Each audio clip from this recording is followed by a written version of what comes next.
Hey my dear listener, before we start, make sure to subscribe to the channel. Comment down where are you from and what's your time right now. Let's jump into the video. Story 1. The Queen Who Played Kingdoms Like Chess. The year was 1154. Europe was a patchwork of kingdoms, principalities, and warring lords. Most people today would assume that the kings and dukes were the ones pulling all the strings, but in reality, much of the true power, subtle, patient, and enduring, often lay in the hands of queens. Among them, one woman stands out, a queen whose name history has largely forgotten, yet whose cleverness shaped borders, marriages, and alliances for decades. Her life offers a lens not only into the intricate political machinery of medieval Europe, but also into the quieter, almost invisible ways that women wielded authority in a world dominated by men. You can imagine her at the center of her court, not in the grand hall brandishing a sword, but in her private chambers, surrounded by parchment, letters, and maps. Her fingers trace the lines of rivers and mountains on a parchment map, considering trade routes, enemy positions, and potential marriage alliances. In her world, information was currency. A single misplaced letter or overheard conversation could tip the balance of power. This queen's early life was shaped by careful observation. Born into a minor noble house, she learned from an early age that survival depended on understanding the motives of others. She witnessed firsthand the brutality of feuding lords, the hunger of peasants when harvests failed, and the ever-present threat of betrayal within noble families. These lessons were neither dramatic nor sudden. They were daily, grinding experiences.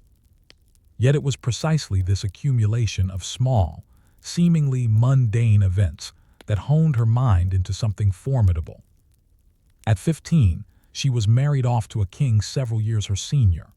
At first glance, the union appeared conventional, a political marriage intended to cement alliances. But she understood immediately that the king was not merely the ruler of a land. He was a man who valued prestige and the appearance of power over actual governance. This understanding became her greatest advantage. Rather than confront him openly, a dangerous endeavor, she learned to manipulate the appearances of authority. She mastered the art of subtle influence, proposing policies in ways that seemed to come from him, suggesting alliances in casual conversation, and orchestrating meetings that allowed her to gauge the loyalty of nobles. Her court was a labyrinth of alliances, enmities, and gossip. Every dinner, every procession, every formal ceremony was an opportunity to test loyalty and plan information. She observed which lords flinched when the king mentioned a particular rival, which knights whispered in corners, and which ministers hesitated when discussing finances. Even the mundane decisions, choosing which bannermen received gifts of land, or who was allowed to escort visiting diplomats, were calculated moves on a massive chessboard. Each action sent a subtle message about power, influence, and expectation. One of her most remarkable strategies involved the use of marriage, both her own and those of her children. While other rulers often married simply to cement alliances, she saw marriage as a means to shape political landscapes. A son or daughter could serve as a bridge between kingdoms, a deterrent against invasion, or a source of leverage in negotiation. Unlike her contemporaries, who often treated royal marriages as ceremonial obligations, she planned them with the precision of a general arranging troops before battle. She understood the long game. A union that seemed insignificant today might provide vital leverage a decade later. Beyond diplomacy, she understood economics better than many of her male counterparts. Medieval economies were precarious. Crop failures, unpredictable taxation, and trade disputes could bring entire regions to ruin. She maintained meticulous records of tax collection, trade flow, and regional production, advising her king not with the force of authority, but with the quiet power of foresight.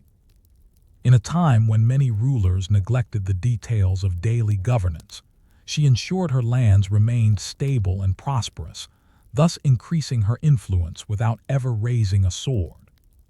Her intelligence was matched by her patience.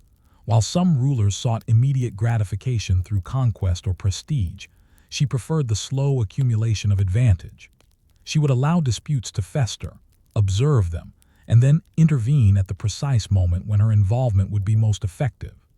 This approach often frustrated both allies and enemies, who underestimated her because her methods lacked the immediate spectacle of military action or public decree.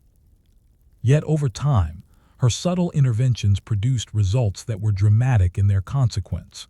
Treaties were signed, borders stabilized, and rival factions neutralized without a single open confrontation.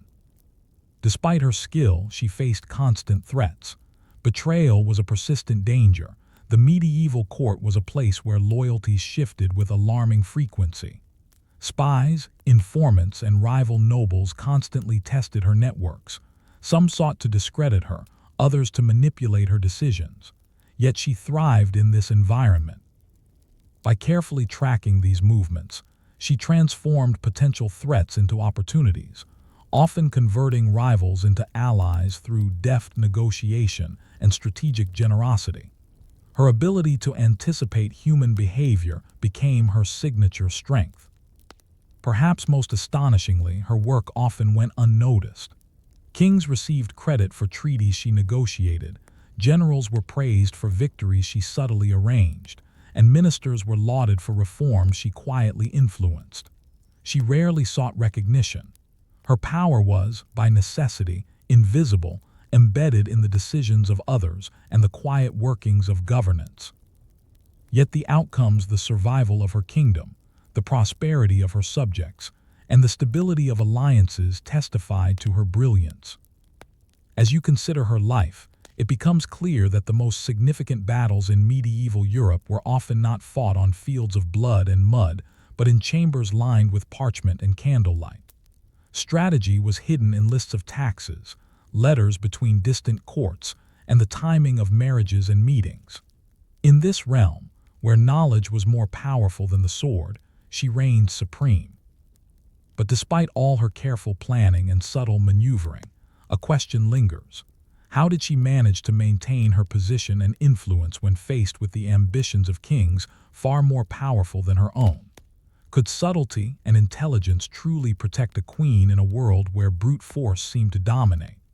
Or was there an unseen mistake, a single miscalculation that might unravel everything she had built? As the years passed, the queen's reputation within the court grew, though often in whispered forms rather than public acclaim. Nobles began to realize that her subtle guidance shaped the decisions of the king himself, yet she remained careful to maintain the illusion of passivity. Outwardly, she offered advice as a concerned spouse or dutiful consort, while inwardly she orchestrated negotiations, monitored alliances, and prepared contingencies for every conceivable scenario. In the medieval world, appearances were everything, and she understood better than anyone that perception could be manipulated more effectively than armies could be commanded. One of the most delicate aspects of her influence was managing the nobility. In medieval courts, lords wielded enormous power, often commanding private armies and holding their own territories almost independently of the king. Many of them were ambitious, opportunistic, and suspicious of central authority. To maintain her influence, the queen employed a mix of incentives and quiet coercion. She cultivated loyalty by granting favors, lands, titles, and exemptions from taxes, but always in a way that appeared to come from the king. Simultaneously, she kept meticulous records of debts, promises, and favors owed. A lord who attempted to defy her counsel might find himself denied crucial resources, or subtly embarrassed during a council meeting, all without her direct involvement. Her network extended beyond her own kingdom. She maintained correspondences with foreign courts, exchanging letters that were carefully worded to convey multiple layers of meaning. A seemingly polite greeting could also serve as a warning. A discussion of a festival could hint at troop movements or reinforce alliances. These letters were often copied and circulated among her confidants, creating a web of intelligence that gave her insight into plots, power struggles, and rivalries long before they became threats. She understood that the slow, patient accumulation of knowledge was more effective than direct confrontation. Perhaps the most dramatic instance of her ingenuity involved a rising threat from a neighboring king. This monarch was aggressive, known for launching surprise raids and seizing territories with little warning. Rather than respond with immediate military action, the queen carefully observed his movements, studying his timing, his supply lines, and the loyalties of his allies. She orchestrated a series of diplomatic overtures seemingly minor, ceremonial requests for peace, while simultaneously strengthening internal defenses and cultivating dissent among his council. By the time the neighboring king launched an incursion, he found his forces disorganized, his allies hesitant, and his strategy anticipated at every turn. The queen had not fought him in battle, but she had already won through preparation, patience, and insight. Her success was also rooted in her understanding of human psychology. She knew that fear and respect could be manipulated in subtle ways. A lord who saw the queen quietly confer with the king would hesitate before attempting any open defiance. A foreign ambassador who received a carefully timed letter would reconsider a hostile stance. Even within her own household, she used observation and subtle rewards to maintain discipline, ensuring that servants and guards were loyal without the need for overt punishment. Every action was designed to reinforce the sense that she was everywhere, yet invisible and omnipresent but silent force guiding the kingdom. The queen's methods were not limited to politics. She also worked to preserve culture and knowledge within her court. In an era when libraries were rare and literacy limited, she maintained a collection of manuscripts, chronicled local histories, and encouraged the copying of important texts. These efforts served multiple purposes. They demonstrated sophistication to visiting dignitaries, preserved knowledge that might otherwise be lost, and reinforced her reputation as a wise and capable ruler. In doing so, she ensured that her kingdom remained intellectually resilient, even as external threats loomed. Yet despite these careful strategies, challenges persisted. Some nobles resented the queen's influence over the king, accusing her of manipulating policy for her own ends. Spies and informants were a constant danger, and rumors occasionally spread that she sought more power than tradition allowed. In these moments, her skill in diplomacy was crucial. She would host private councils, listening to grievances and offering concessions that appeared generous but were strategically calculated. She understood that overt displays of authority could provoke rebellion, while quiet guidance often achieved more durable outcomes. Perhaps the most testing period of her reign occurred when her children reached marriageable age. Here, the stakes were personal as well as political. A poorly chosen match could trigger war, weaken alliances, or undermine her family's legitimacy. She meticulously evaluated potential suitors, considering their familial ties, military strength, political ambitions, and even temperament. She negotiated dowries, land grants, and ceremonial arrangements, ensuring that every marriage strengthened her kingdom's position while appearing to honor traditional customs. By turning family decisions into strategic leverage, she expanded her influence without ever stepping onto the battlefield herself. Despite her careful planning, the queen was not invincible. One critical error, a misjudgment about the loyalty of a distant noble, led to a small rebellion in the borderlands. While she quickly contained the situation through diplomacy and a show of strategic military readiness, the episode reminded her that even the most meticulous planning could not eliminate risk entirely. It was a humbling lesson, reinforcing her understanding that power was never absolute and that survival required constant vigilance. As the years went on, her ability to manipulate perception became even more essential. The king grew older, less attentive, and more reliant on her counsel. Courtiers who once dismissed her now treated her with deference. She had become, in essence, the true power behind the throne. Yet her work remained largely unrecorded in official chronicles. future historians would often credit the king or his generals with decisions she had quietly orchestrated. Her genius lay in invisibility, shaping the course of events so subtly that no one could definitively attribute the outcome to her. And yet, for all her successes, the question remained: could subtlety alone protect her from the ambitions of those who would stop at nothing for power? As threats from both within and outside the kingdom mounted, she faced a critical decision, one that could either solidify her legacy or unravel decades of careful planning. Would her intellect and patience suffice to preserve her kingdom, or was there a moment when only decisive, overt action could secure her survival? The tension in the kingdom reached its peak during a particularly harsh winter. Supplies were low, and the borderlands were restless, with whispers of rebellion growing louder. A coalition of minor lords, long dissatisfied with the queen's influence over the king, conspired to assert their authority. At the same time, neighboring rulers eyed the kingdom's weakened state as an opportunity for expansion.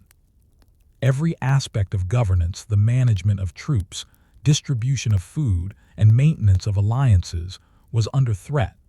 It was the moment when subtlety alone might no longer suffice. Yet the queen was prepared. She had anticipated this confluence of challenges months in advance. Secret messages had been sent to key allies, warning them of potential unrest and requesting discreet support.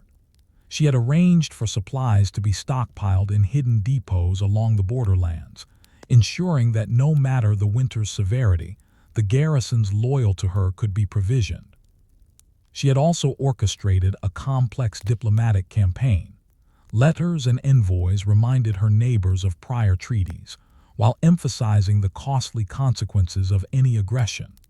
Every move was a calculated signal that the kingdom remained under competent leadership, even if the king himself appeared distracted by age or illness.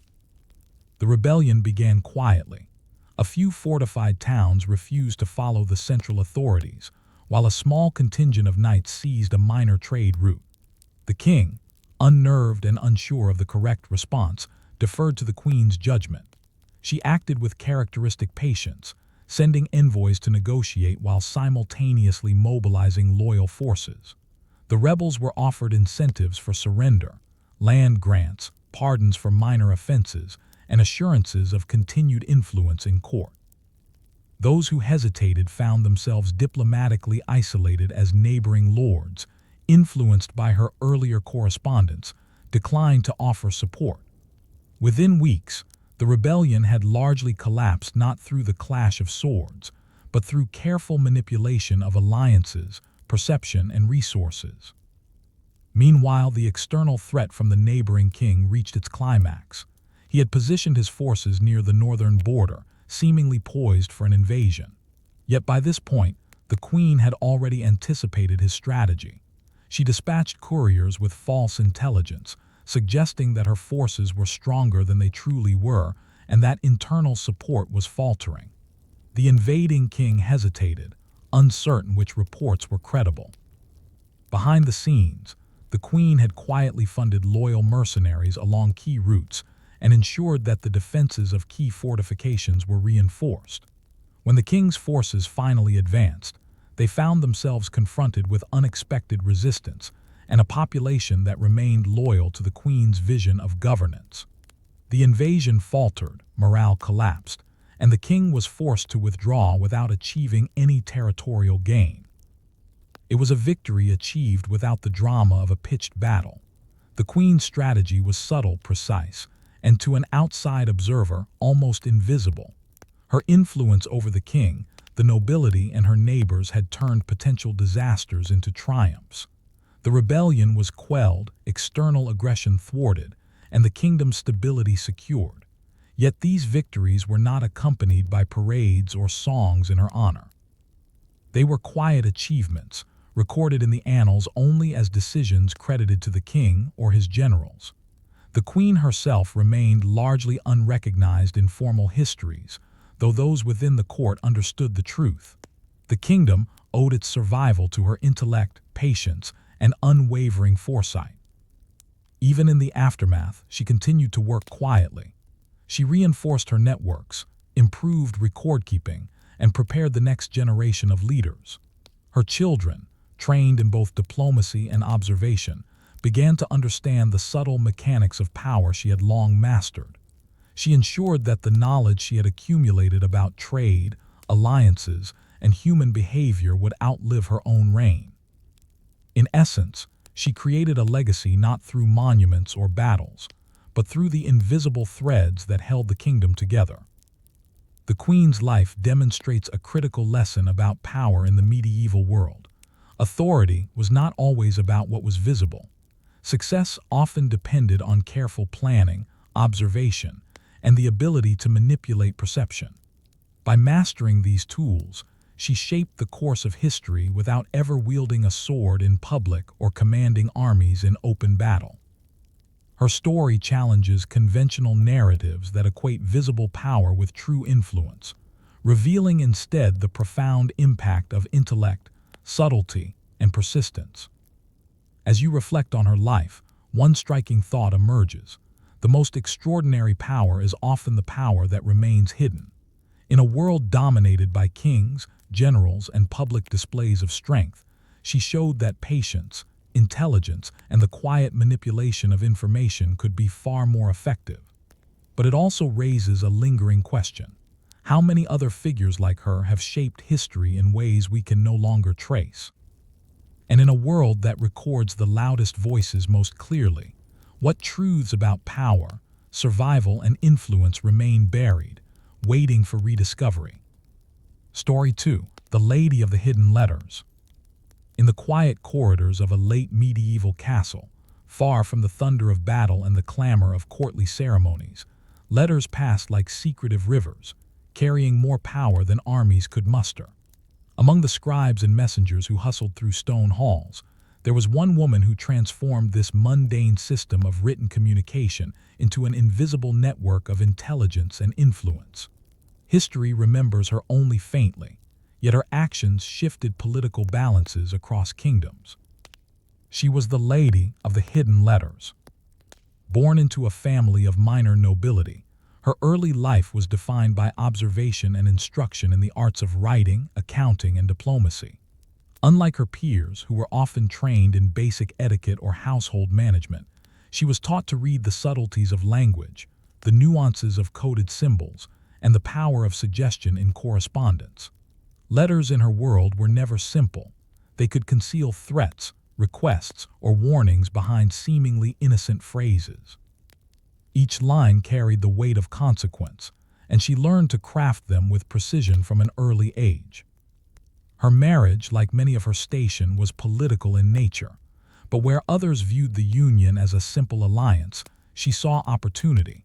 Her husband, a mid-ranking lord, had little direct influence in the broader kingdom, yet he controlled access to local nobles, merchants, and messengers, an intricate network that she could exploit.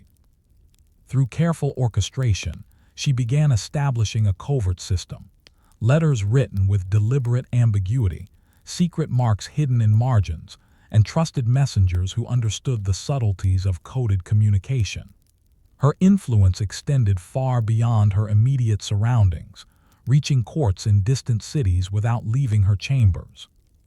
The power of letters was amplified by the inefficiency of the medieval postal system. Travel was slow, messages were easily intercepted, and literacy was limited. Where kings relied on open proclamations and visible authority, she leveraged the gaps. A phrase slightly altered in a letter could encourage rebellion, sway an undecided ally, or delay an attack. She understood that information, carefully controlled, could create leverage far beyond the reach of swords. Her correspondence covered multiple domains.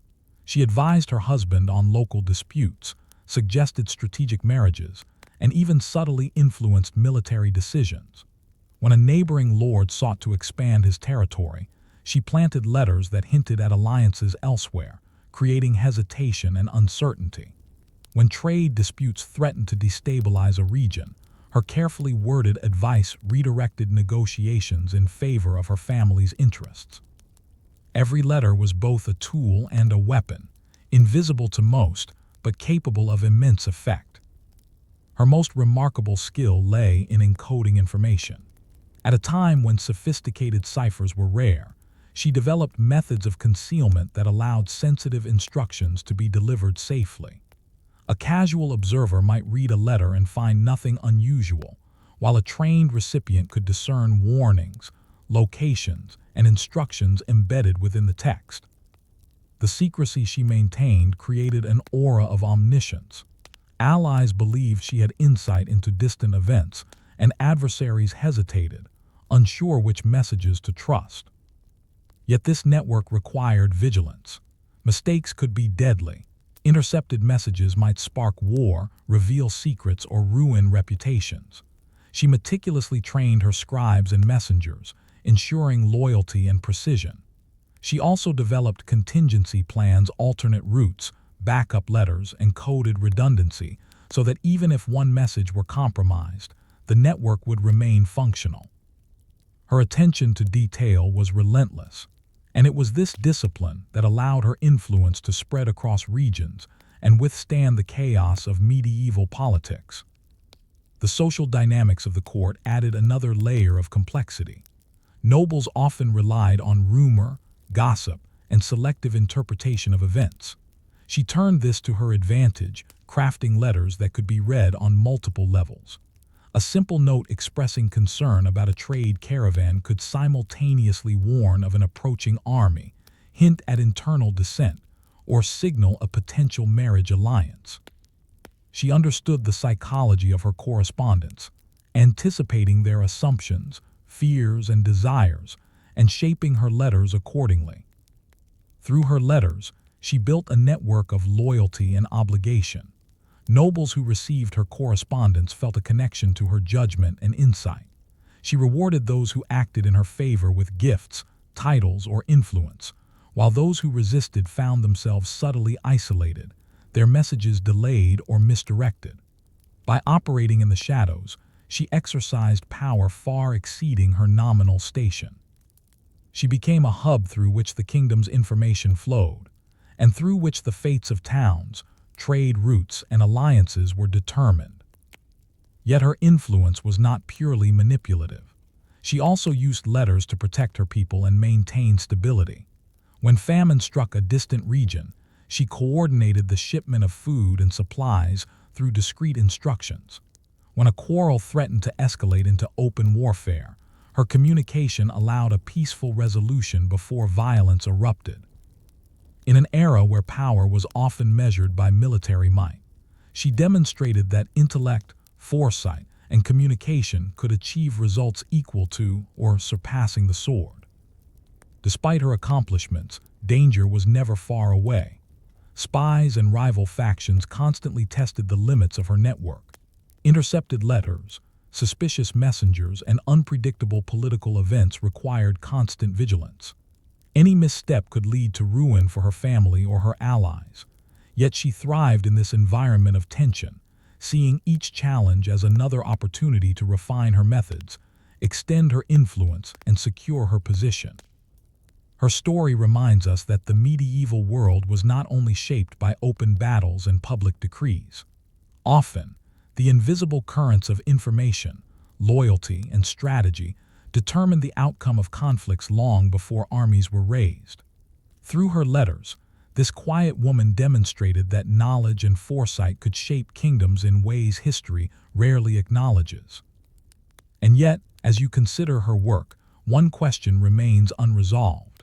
How far could her network stretch before it became vulnerable? Could invisible influence withstand the unpredictable chaos of human ambition and chance? Or was there a point at which even the most meticulous system might fail, revealing the fragile foundation beneath her carefully constructed power? As her influence grew, so too did the complexity of her operations. The Lady of the Hidden Letters had moved beyond merely advising her husband or local allies.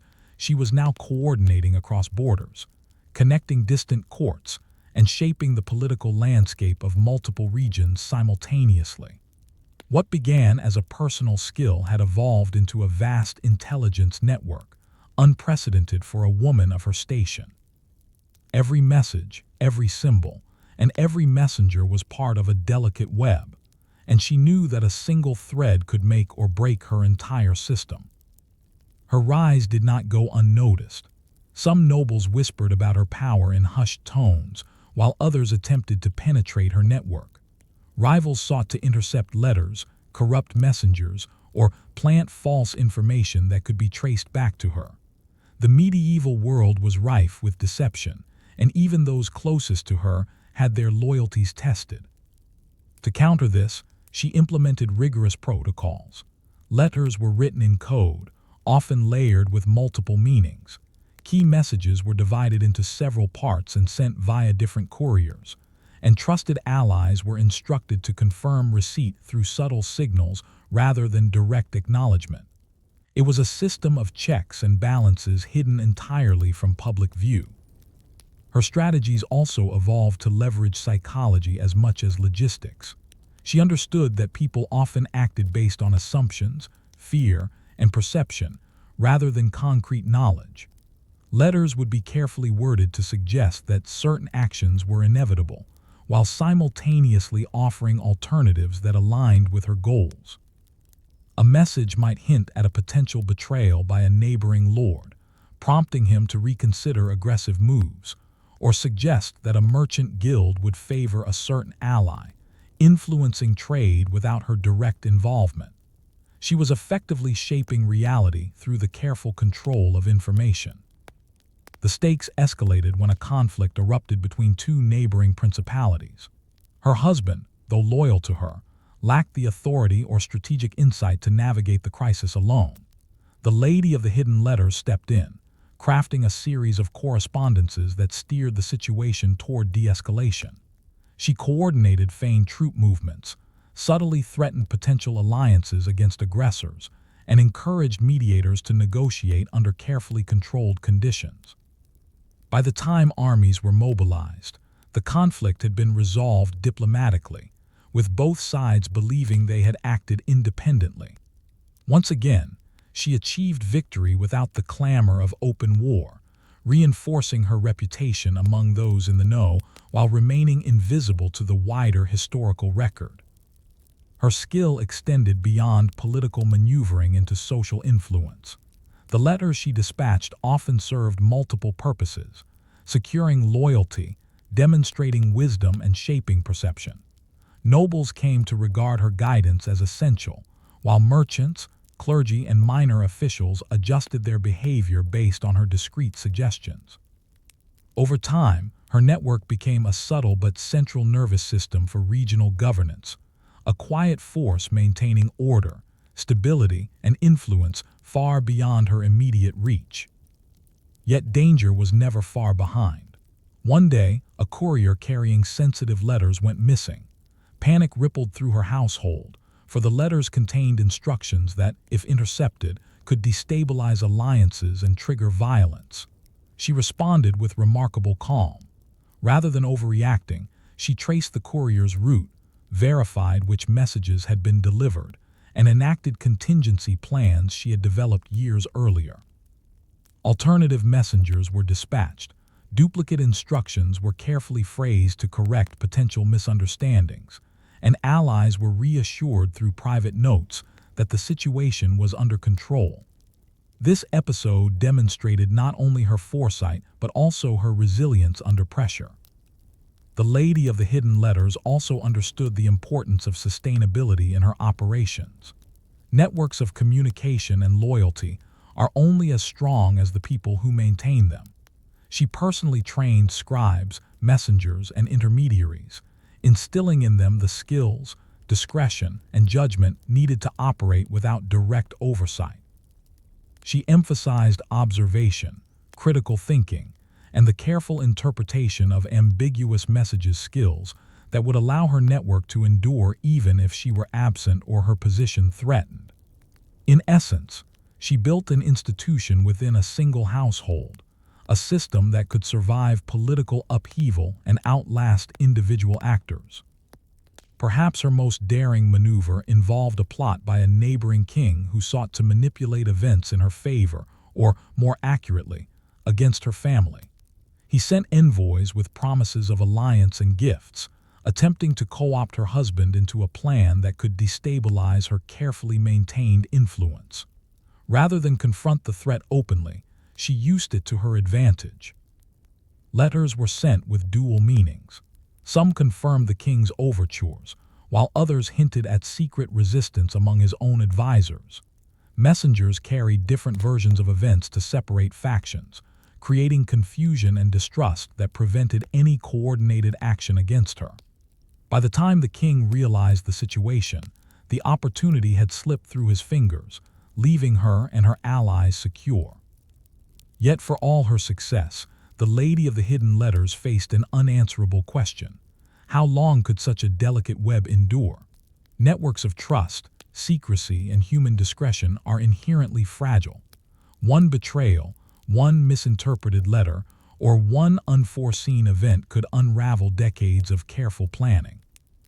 And in a world where history is often recorded by those who wield visible power, her victories, like those of so many other subtle strategists, risked vanishing entirely, leaving behind only hints of her influence. Her story forces us to reconsider what constitutes power. It is not always the ruler who commands armies, nor the general who issues orders, who shapes the future. Sometimes, it is the quiet, meticulous figure who manipulates information, anticipates human behavior, and coordinates action behind the scenes. In her case, a simple letter sealed with wax, hidden within mundane correspondence, could change the course of entire regions, illustrating the extraordinary potential of intellect, discretion, and foresight in a world dominated by brute force. And yet, as she navigated the shifting currents of politics, a lingering tension persisted. Was there a point at which even her skill, diligence, and secrecy might fail? Could the very complexity of her network, its reliance on human judgment and hidden signals, become a vulnerability, leaving her exposed to forces she could neither predict nor control? The crisis that had long loomed finally came to a head in a quiet, unassuming way through the very letters she had mastered. A coalition of ambitious nobles, emboldened by rumors and manipulated alliances, attempted to challenge her influence by intercepting correspondence and spreading false intelligence. Their plan was clever: create confusion, undermine trust, and force her network to collapse under its own complexity. But the Lady of the Hidden Letters had anticipated such a scenario for years. Her foresight and careful redundancies allowed her to respond with precision. The first step was containment. Messengers were redirected, letters were altered with new codes, and trusted allies were mobilized to deliver clarifications to key recipients. She used the chaos against her adversaries. By allowing certain false messages to circulate, she manipulated the coalition into acting against one another. Rival lords doubted their own intelligence, and some withdrew support entirely, believing that hidden forces were working against them. Through subtlety and misdirection, she neutralized the threat before it could escalate into open conflict. Simultaneously, she orchestrated a broader strategy to cement her influence permanently. She coordinated marriages, redistributed minor lands, and secured key trade routes, all in ways that appeared organic or decreed by her husband. Each action reinforced loyalty, discouraged dissent, and created interdependencies that would make rebellion difficult for generations to come. By the time the crisis had subsided, her power was not merely intact, it was entrenched. Her network of letters, messengers, and confidants continued to expand. She trained a new generation of scribes in the art of hidden meaning, ensuring that even if her own ability to manage events waned with age, her system would endure. In a society where women were often sidelined from political power, she had created a mechanism that made her indispensable: a quiet, invisible authority that shaped the decisions of kings, lords, and merchants alike. One of her most remarkable achievements was her ability to wield influence without overt visibility. Unlike rulers who relied on public decrees, military campaigns, or ceremonial displays, her victories were invisible to most observers. Wars were averted, alliances were maintained, and internal stability preserved, all without a single public confrontation. Future historians might overlook her entirely, crediting male rulers or generals with decisions she had orchestrated behind the scenes. Yet the tangible outcomes, peace, prosperity, and cohesion, were undeniable, bearing the imprint of her intellect and strategic foresight. Her life illustrates a key truth about power. It is not always exercised through force or recognition. Influence can be subtle, decentralized, and nearly invisible, yet no less consequential. A well-timed letter, a carefully hidden signal, or a strategically placed messenger can redirect the course of kingdoms. By mastering these tools, she reshaped her world, protected her family, and created a legacy that endured far beyond her immediate sphere. In her later years, she reflected on the fragile, delicate balance she had maintained. She had navigated intrigues, managed crises, and shaped events across vast distances without ever wielding a sword or raising her voice in anger. And yet, she understood that the very invisibility that had secured her victories also made her vulnerable to erasure from history. Her name would rarely appear in chronicles. Her deeds would often be attributed to men who received the public recognition she had so deliberately avoided. As you consider her accomplishments, one final question lingers. How many other figures, quiet, meticulous, and strategic, have shaped history in ways that remain invisible? How much of what we call history is truly the record of the most visible actors, rather than those who quietly guided events from behind the scenes? And perhaps most strikingly, what lessons does her life offer for understanding power, influence, and survival in a world where visibility and recognition are often misleading measures of impact? The Lady of the Hidden Letters reminds us that the forces shaping our world are often unseen, that knowledge, discretion, and strategy, carefully applied, can determine outcomes as dramatically as armies or armies of generals. And in the quiet work of writing, encoding, and observing, she ensured that her influence would persist, even if her name faded from memory. Story 3. The Queen Who Outsmarted Invaders with Bread and Water. In the mid-13th century, when European kingdoms were fractured and frequently besieged, survival often depended less on swords and more on intelligence, discipline, and resource management. One queen, ruling a modest but strategically situated territory, faced a challenge that could have ended her reign. An invading army, vastly superior in size and experience, had crossed the border, demanding submission and tribute. Rather than panic, she relied on careful observation, calculation, and what would seem to some a mundane but critical weapon: her ability to manage provisions, food, and water. Her kingdom was situated in a valley flanked by low mountains. It was neither the wealthiest nor the most populous region, but it had the advantage of defensible terrain and well-maintained fortifications. Many rulers in similar situations might have fled or resorted to a direct confrontation, but she knew that courage alone would not prevail against a larger, disciplined army. She studied every detail of the approaching force: the length of their supply lines, the timing of their marches, the logistical constraints of feeding thousands of men in unfamiliar terrain. Every day she spent consulting with her advisors, observing the river's flow, counting granaries, and ensuring that the city's wells and cisterns were functional. In her calculations, she understood a critical truth: armies die not only from battle, but from hunger, thirst, and the exhaustion of patience. When the enemy arrived and laid siege to the capital, the queen did not send her knights into the open field. Instead, she implemented a strategy that was deceptively simple but profoundly effective. She rationed food with precision, distributing it sparingly among the city's inhabitants while reserving critical stores for the soldiers defending the walls. Water was carefully managed, and hidden cisterns ensured that supply lines within the city remained intact, even if outer areas were compromised. To the invaders, it appeared that the city was barely sustaining itself. Yet in reality, the defenders had a hidden reservoir of resources. She understood that perception could be as powerful as reality. To further demoralize the attackers, she staged subtle displays of abundance and scarcity.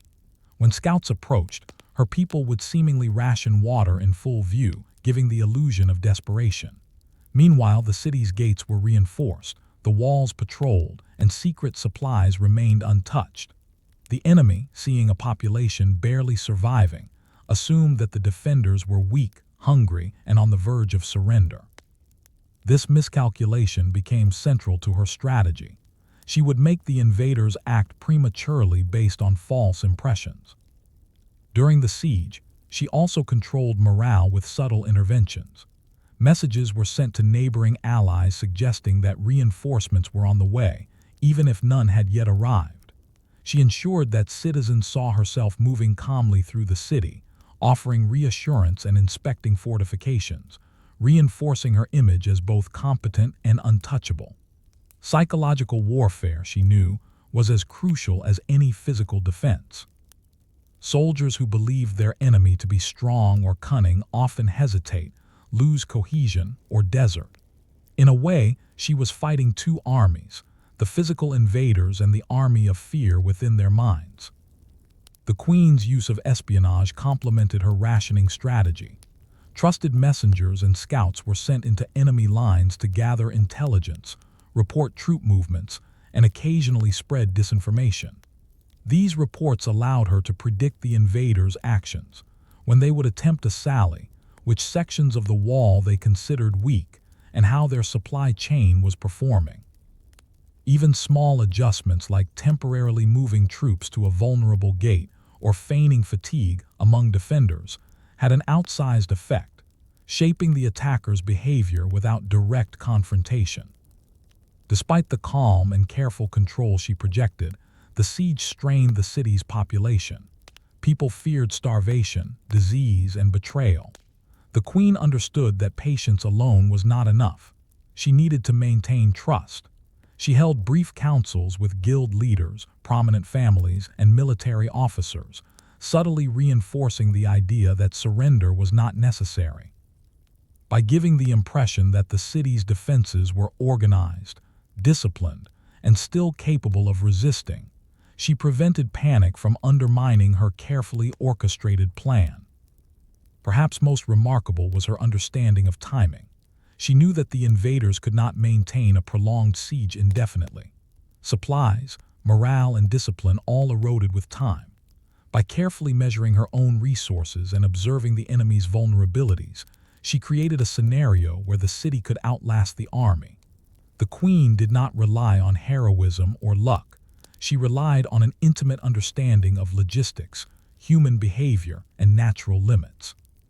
In this way, she turned what appeared to be weakness into strength, and what seemed like a passive defense into a masterstroke of strategy. As the siege stretched into weeks, her tactics began to bear fruit. The enemy's supply wagons became targets of harassment from hidden scouts. Their soldiers grew frustrated and distrustful of their leaders. Desertion increased as men realized that the city's defenders were neither starving nor disorganized, but calculating and patient. Slowly, the momentum of the attackers waned and the psychological advantage shifted to the Queen and her people. And yet, despite her careful planning and growing advantage, one question loomed in her mind. How far could patience and resourcefulness carry a kingdom under siege? Could even the most meticulous planning survive a sudden turn of fortune, disease, betrayal, or an unexpected assault? Or would the delicate balance of bread, water, and morale be broken by a single misstep, leaving her and her people exposed to the harsh realities of war? As the siege dragged on, the Queen's mastery over logistics and perception became increasingly vital. Weeks of tension had made the invaders restless, and small cracks in their discipline began to appear. Her intelligence networked couriers and scouts operating under the guise of ordinary traders or wandering peasants reported detailed observations of enemy movements, morale, and supply shortages. These reports allowed her to make incremental adjustments, each small decision multiplying her advantage. One critical factor was the management of rations. While the city's inhabitants were technically eating less than usual, the Queen ensured that the distribution appeared equitable and deliberate. Public visibility of small measures, such as controlled bread allotments or careful attention to water distribution, created the impression of scarcity that was actually strategic. To the invaders, it seemed that their opponents were on the brink of desperation. This illusion encouraged rash attacks and misjudgments, while inside the city, the people retained enough sustenance to endure weeks of confinement. Beyond rationing, the queen leveraged psychological tactics. She understood that a besieging army's greatest vulnerability often lay not in the walls or weapons, but in the soldiers' minds. By allowing the enemy to see the city's defenders calmly tending to walls, carrying water, and organizing drills, she reinforced the illusion of confidence and discipline. She also allowed rumors to circulate carefully crafted misinformation suggesting that reinforcements were near, or that spies had already infiltrated the enemy camp. The invaders, uncertain which intelligence to trust, became increasingly hesitant in their operations. Hesitation, she knew, could be as decisive as any sword. The queen's strategies extended to negotiation. A few cautious envoys from the enemy attempted to open talks, hoping to secure surrender or a favorable treaty. Rather than reject them outright, she used the meetings to manipulate perception. She offered minor concessions, permits for trade, safe passage for select individuals, or symbolic gifts that appeared generous but had negligible strategic cost. Each interaction sent a signal. The city was willing to compromise, but only on her terms. By controlling the pace, tone, and content of these negotiations, she maintained authority while subtly undermining the invaders' confidence. Meanwhile, small tactical maneuvers within the city reinforced her psychological advantage. Hidden stores of food and water were occasionally revealed, suggesting abundance where previously scarcity had been assumed.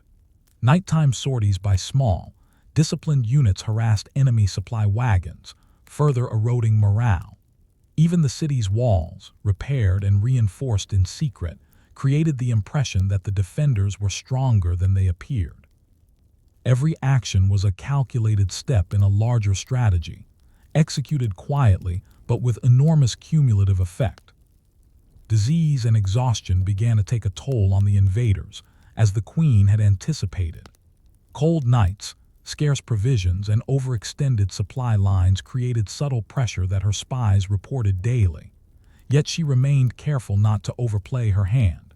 The city's defenders were also vulnerable, and one misstep could turn the tables.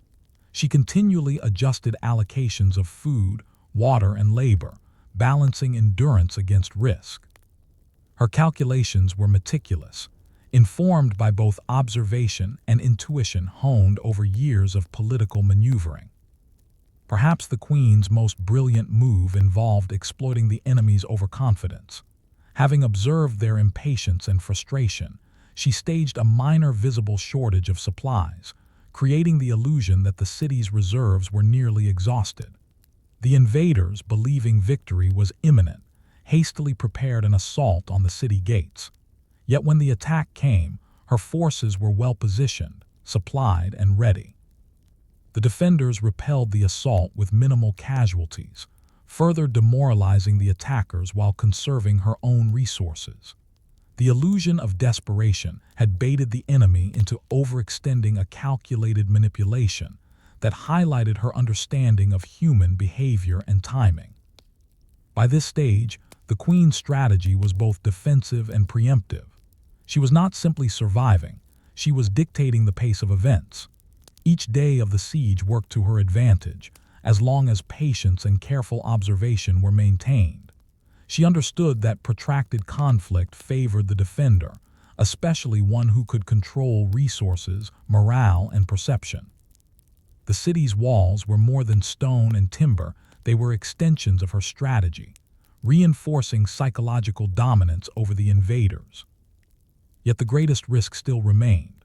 A single unforeseen factor, a sudden illness, a traitor in the ranks, or a miscalculated ration could undo weeks of careful planning.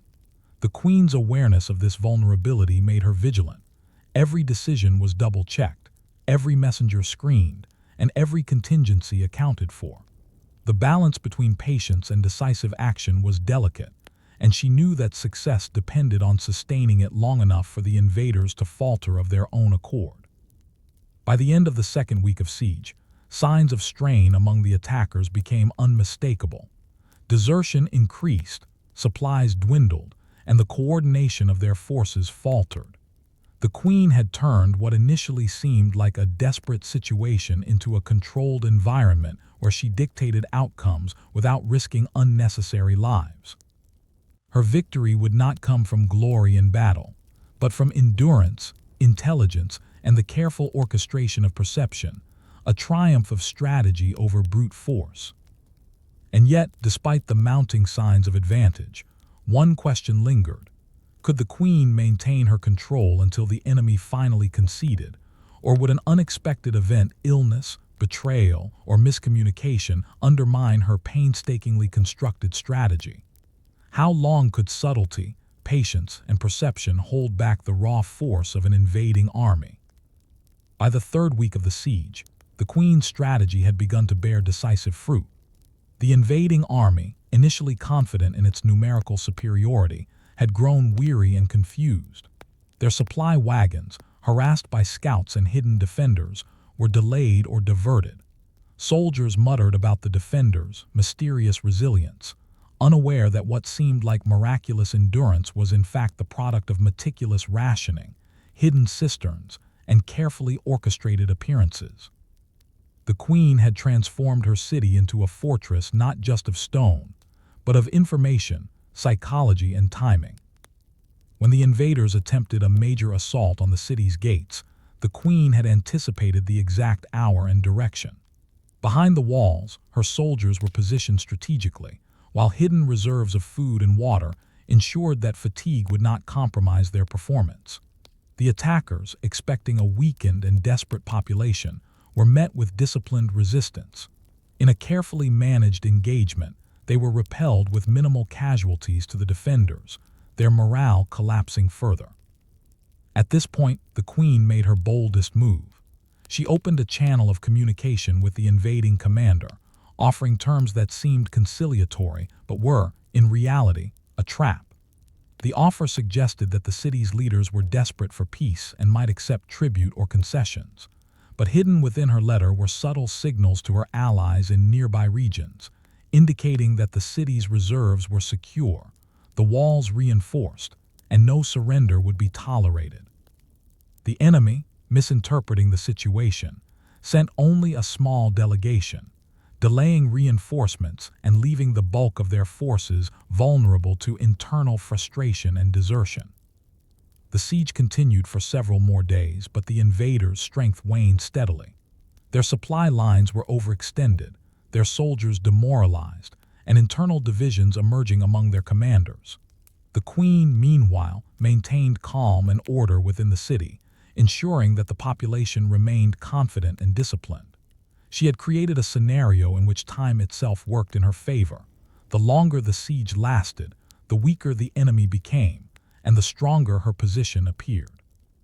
Finally, the invaders, unable to sustain the attack or achieve their objectives, withdrew in defeat.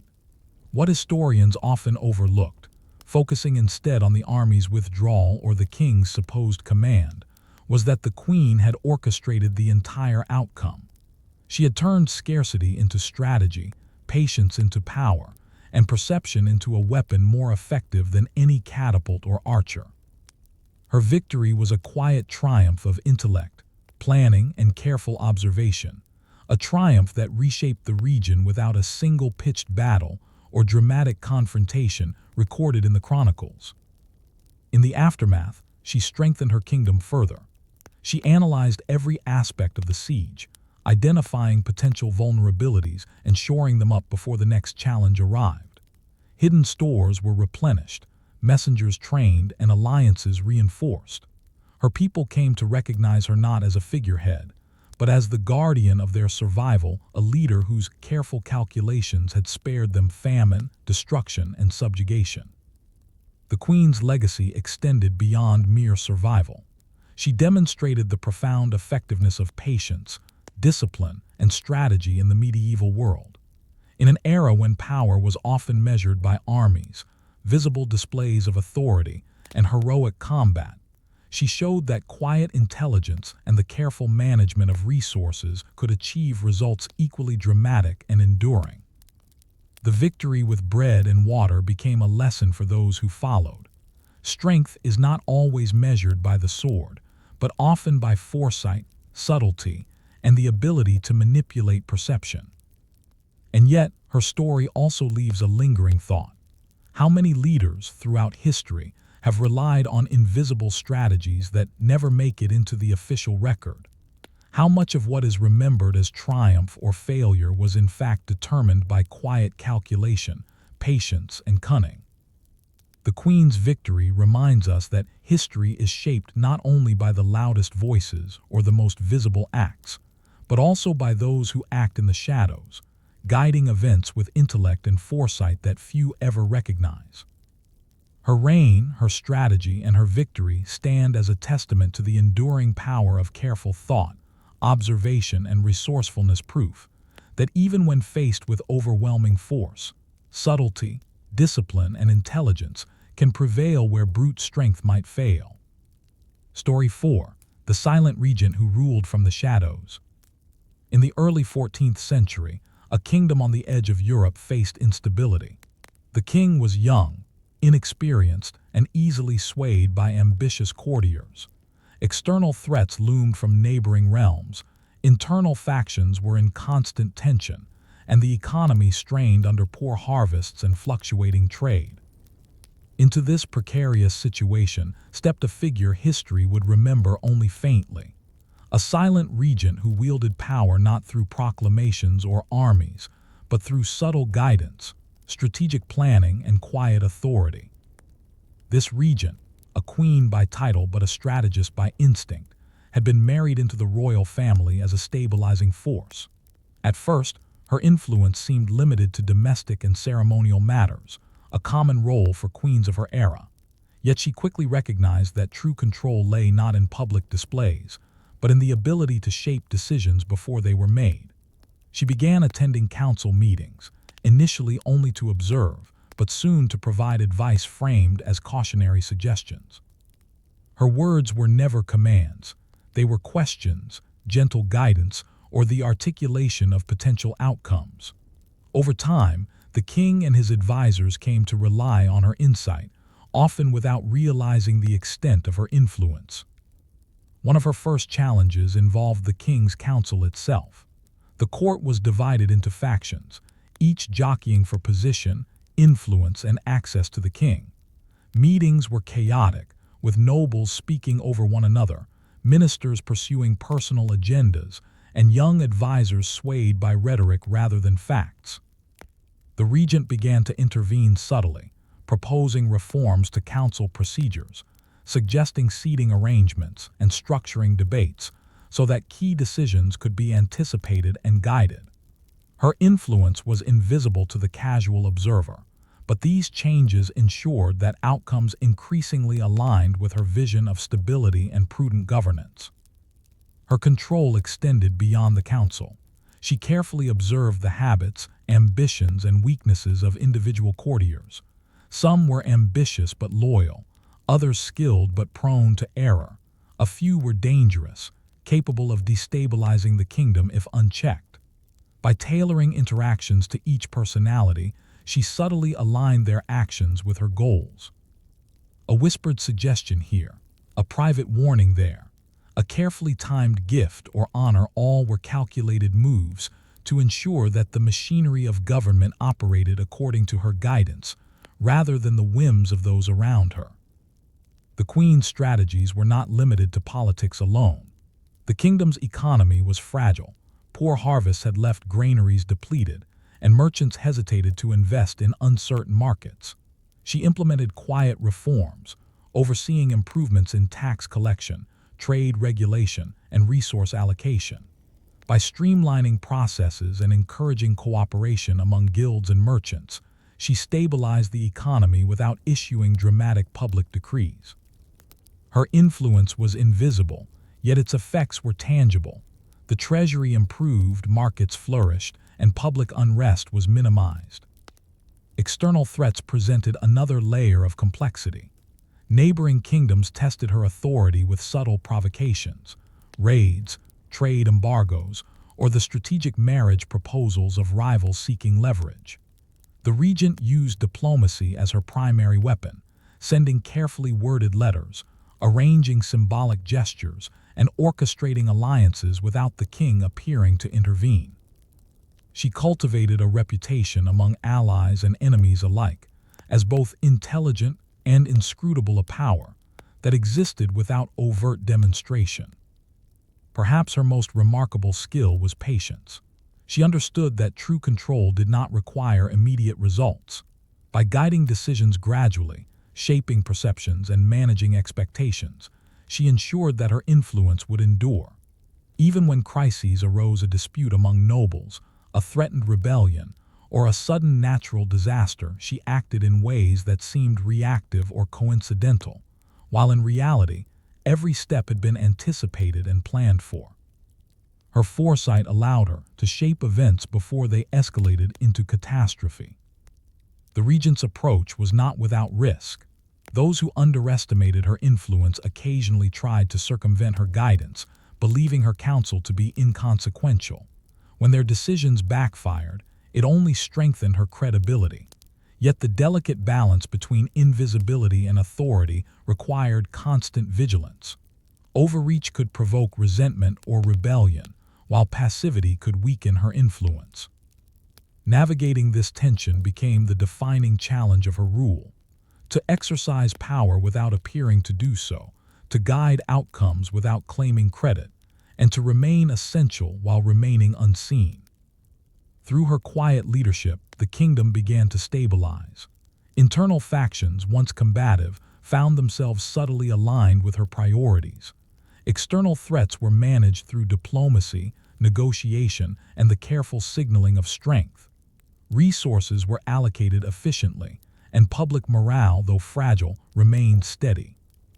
By the king's maturity, much of the kingdom's recovery and organization could be traced to her interventions, though official histories would attribute success to his leadership rather than hers. Yet even as her influence solidified, a persistent question remained.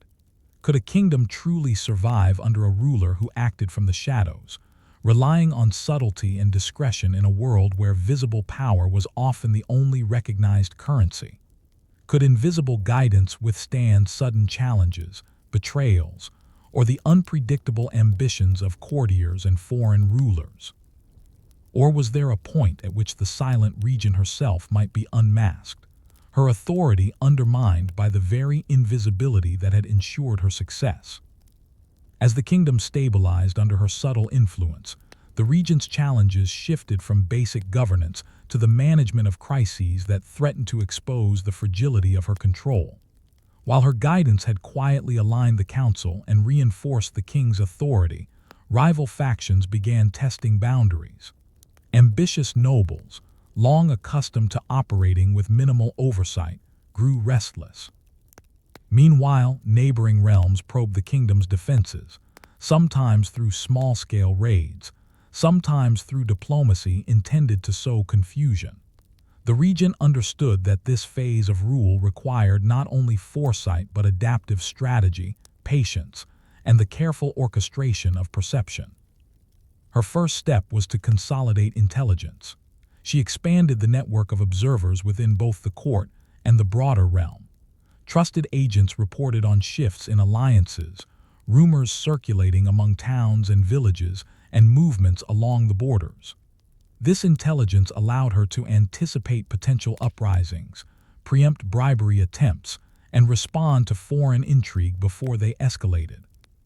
It also enabled her to identify patterns in human behavior, which nobles could be persuaded through diplomacy, which merchants could be influenced through incentives, and which courtiers might need subtle threats to ensure compliance. One delicate situation involved a noble whose ambition had begun to rival her influence. This lord openly challenged decisions made in council, attempting to sway younger advisors against the king. Rather than confront him directly, the regent applied a series of invisible pressures.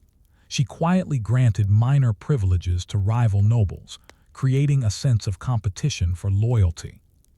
Simultaneously, she fed the lord carefully curated intelligence, suggesting that some of his allies had shifted allegiance.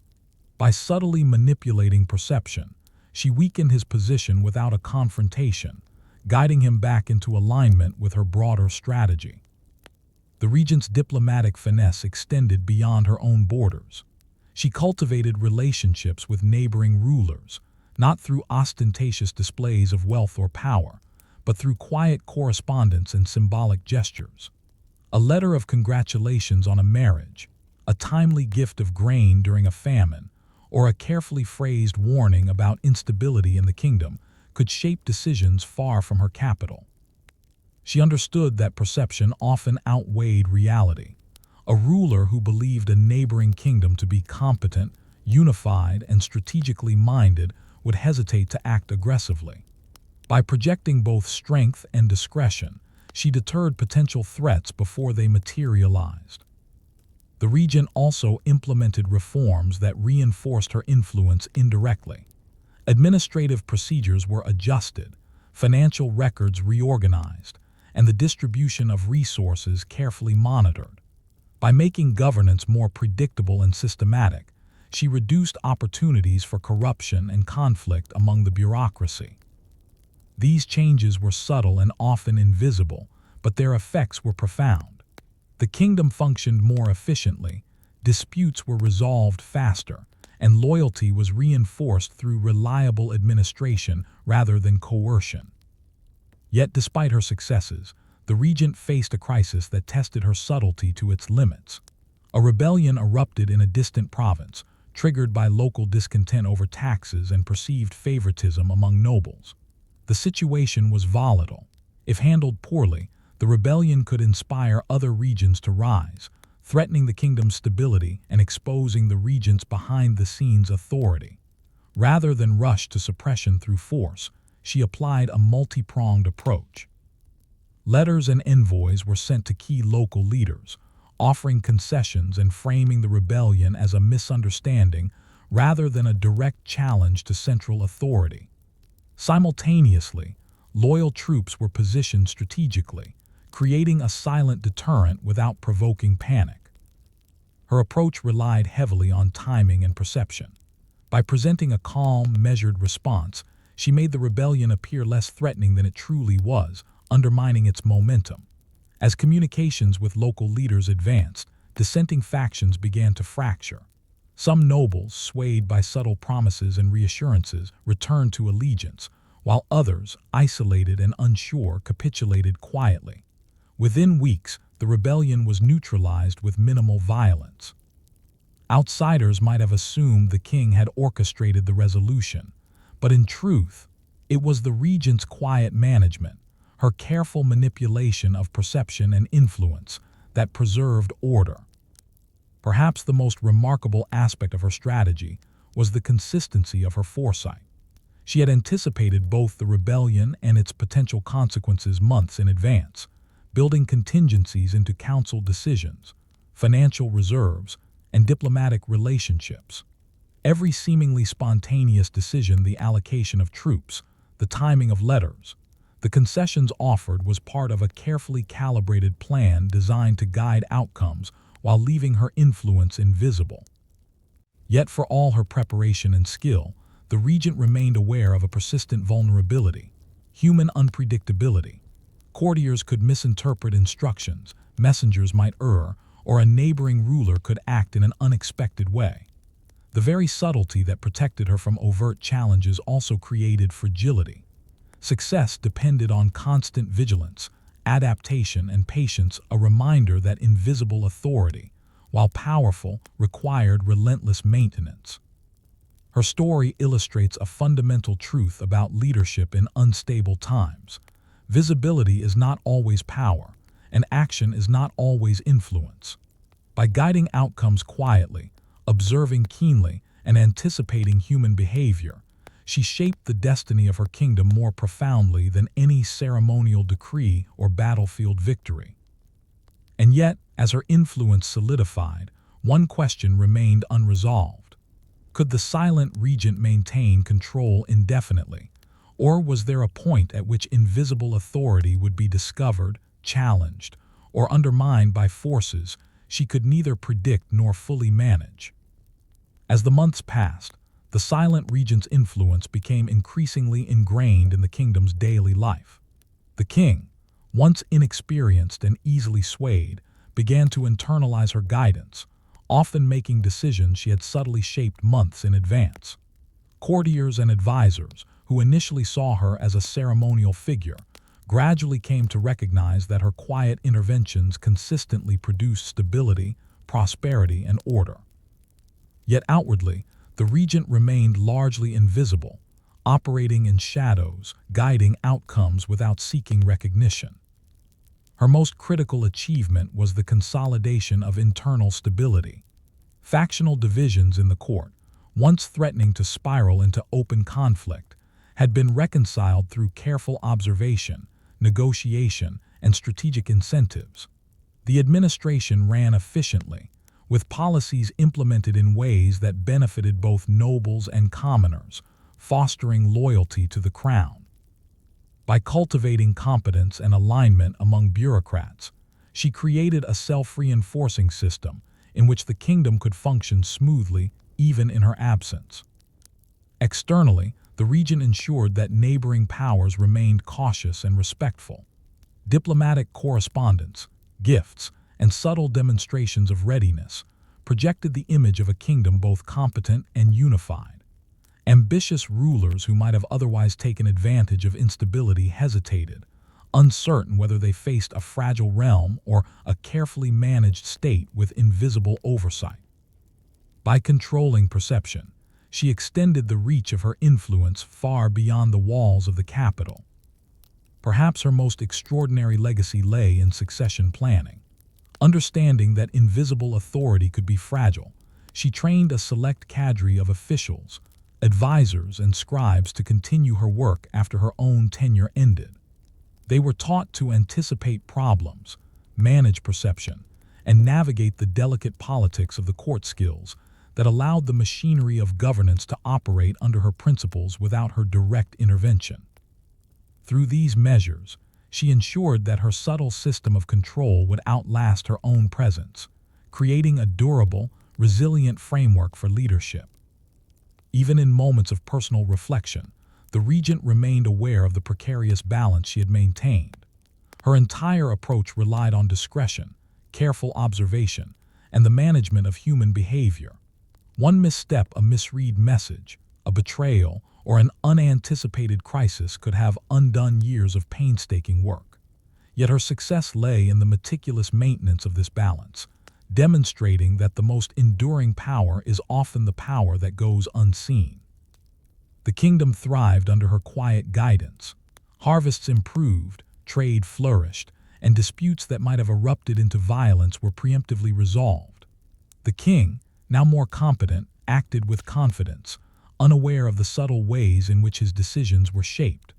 Nobles and courtiers followed her system, whether consciously or unconsciously, creating a realm in which order and prosperity were largely self-sustaining. Her story challenges conventional notions of power. While history often celebrates generals, kings, and public displays of authority, the regent's achievements reveal a different model: influence exercised quietly, subtly, and strategically.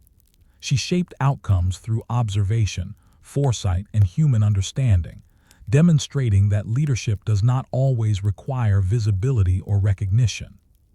The stability, security, and prosperity she cultivated were the results of intellect, patience, and the careful orchestration of human behavior. And yet, as her life illustrates, invisible power is inherently fragile. The delicate balance between influence and discovery, between subtlety and authority, must be maintained with vigilance.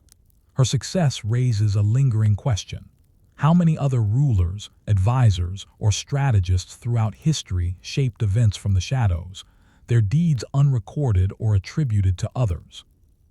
How much of what we call history is truly the result of visible actions, and how much is guided by quiet, strategic hands that history has largely forgotten. The silent regent's legacy endures in the kingdom she stabilized, in the system she created, and in the generations of leaders who inherited her principles of governance. Her life is a testament to the enduring power of discretion, foresight, and patience, a reminder that the most profound influence often goes unnoticed, quietly shaping the course of history without fanfare or recognition. Story 5. The Merchant Queen Who Controlled Trade Like a Kingdom. In the late 14th century, trade routes were the arteries of kingdoms, connecting distant cities, markets, and ports. Controlling them was as crucial to power as commanding armies, yet most rulers treated commerce as a secondary concern, delegating it to advisors or merchants. One queen, however, recognized that economic mastery could rival military might. Through meticulous planning, strategic alliances, and control over the flow of goods, she became a ruler whose influence extended far beyond her borders. She was known in whispers among traders and nobles alike as the Merchant Queen. Her kingdom was strategically located at the intersection of several major trade routes, linking inland towns with coastal ports. While its population and military were modest, the queen understood that controlling trade meant controlling wealth, information, and leverage. Early in her reign, she studied the patterns of commerce in painstaking detail, the seasonal flows of goods, the reliance of local economies on imported supplies, and the vulnerabilities of neighboring markets. She memorized which cities supplied grain, timber, or textiles at particular times, and which merchants could be persuaded or coerced to divert resources in her favor. Rather than relying solely on taxation or tariffs, she intervened directly in trade. She negotiated exclusive contracts with key merchants, secured rights to tolls along major roads, and established state-run warehouses to control essential commodities. By doing so, she could dictate prices, influence supply chains, and even manipulate scarcity to achieve political goals. For example, a shortage of grain in a rival city could pressure its leaders into diplomacy, while a surplus in her own towns ensured stability and loyalty among her subjects. Every shipment of goods was an extension of her authority. The queen also created a network of intelligence embedded in commerce. Merchants traveling to distant markets were not merely traders, they were observers, reporting on political developments, rival alliances, and potential threats. This system allowed her to anticipate conflicts before armies mobilized and to exert influence through economic leverage rather than open confrontation. A merchant arriving with news of a poor harvest in a neighboring region could trigger preemptive negotiations, trade embargoes, or subtle diplomatic pressure, all orchestrated from the queen's chambers. Her mastery extended to currency and finance. She maintained strict control over the kingdom's mint, standardizing coinage and monitoring its flow. By understanding how money moved through markets and guilds, she could influence local economies, reward loyalty, and punish defiance. When a noble grew discontented, the queen could subtly restrict access to coin or trade licenses, compelling compliance without issuing direct threats. Conversely, generous grants or trade privileges reinforced loyalty among allies. Economic strategy became a weapon as potent as any army. Despite the complexity of her operations, she understood the need for public perception.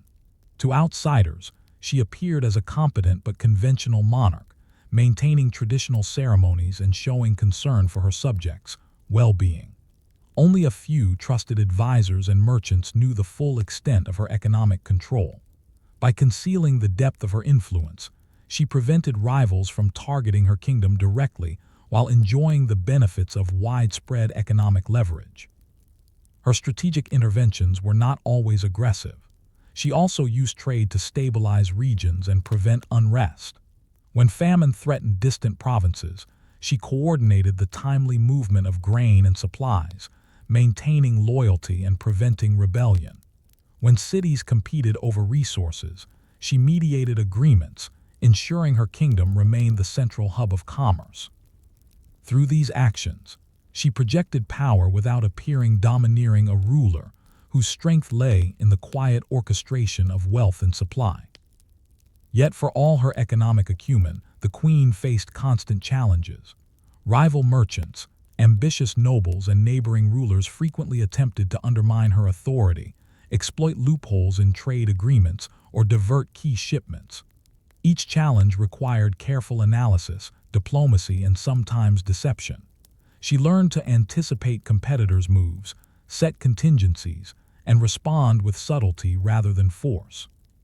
Her success depended not only on intelligence, but on patience, observation, and a deep understanding of human motivations. By controlling trade, the merchant queen wielded influence that extended far beyond her borders. Cities, towns, and merchants depended on her judgment, often unknowingly, shaping political and economic outcomes across regions. Her reign illustrates a crucial truth about power.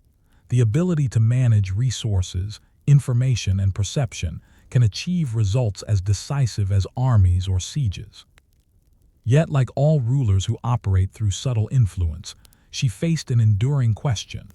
Could her control withstand unforeseen disruption, whether disease, rebellion, or shifts in distant markets?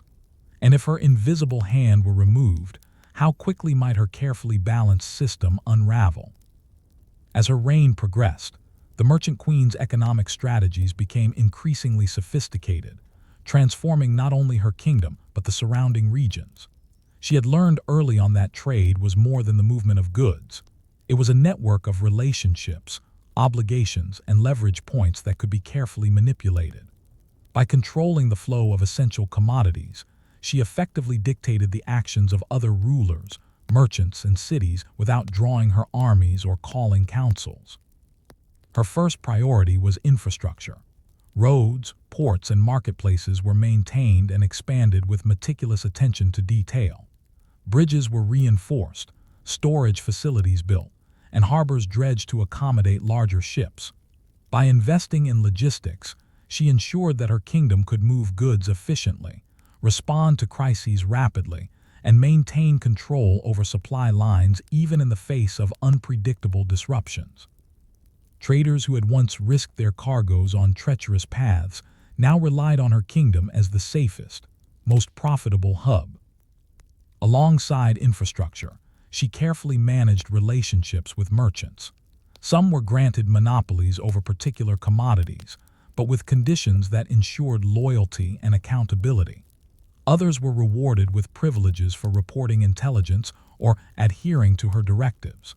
By embedding both loyalty and surveillance into her trade network, she created a system in which merchants became extensions of her authority.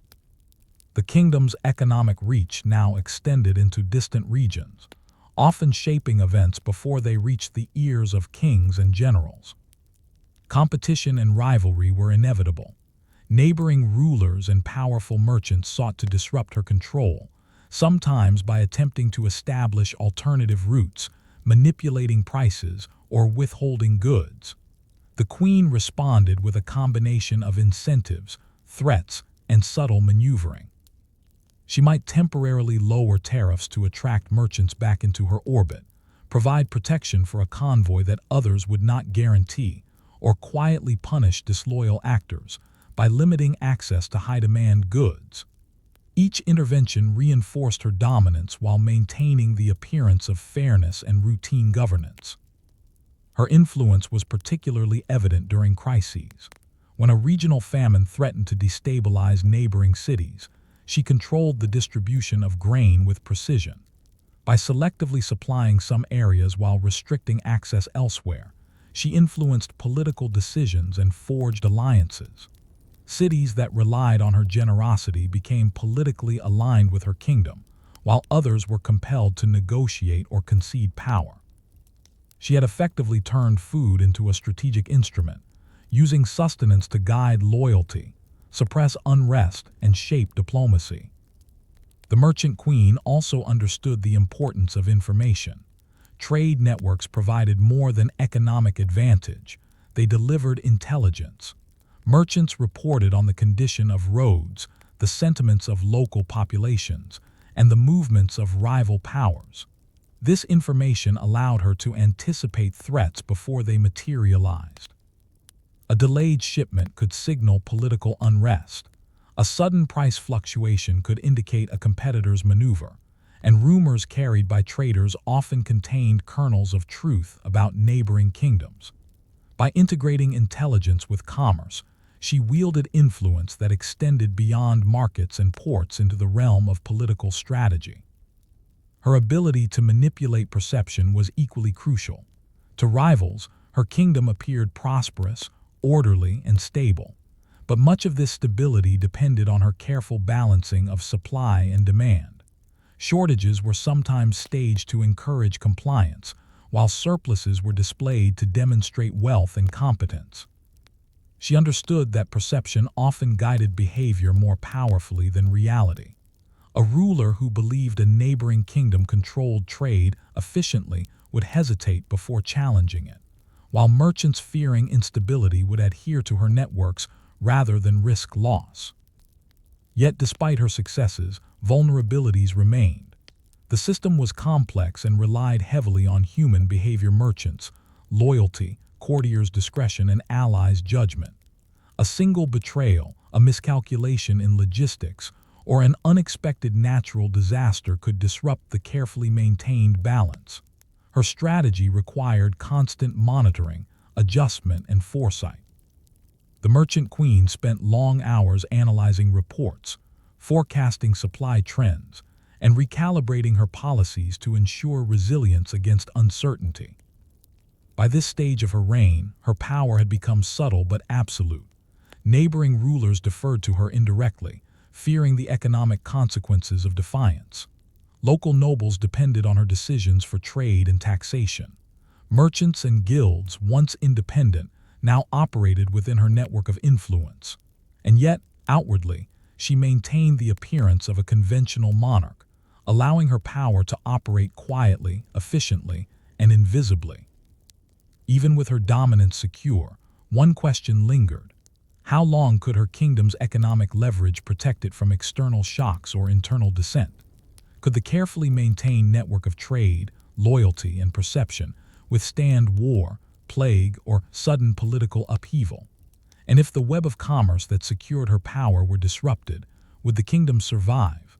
Or would the invisible threads she had woven unravel in a single catastrophic event? As the years progressed, the merchant queen's dominance over trade became the defining feature of her reign. Her kingdom, once modest and reliant on neighbors for goods, had transformed into a hub of commerce and influence. Roads, ports, and markets were thriving, and her strategic control of supply lines allowed her to dictate not only economic outcomes but political ones. Neighboring rulers found themselves negotiating not from strength but from necessity, dependent on her networks for goods essential to their survival. The queen's triumph was subtle yet profound. While armies could be defeated and borders contested, commerce created a web of interdependence that bound entire regions to her influence. Grain shipments, textiles, timber, and metals flowed under her control, and the kingdom's wealth became both a shield and a tool.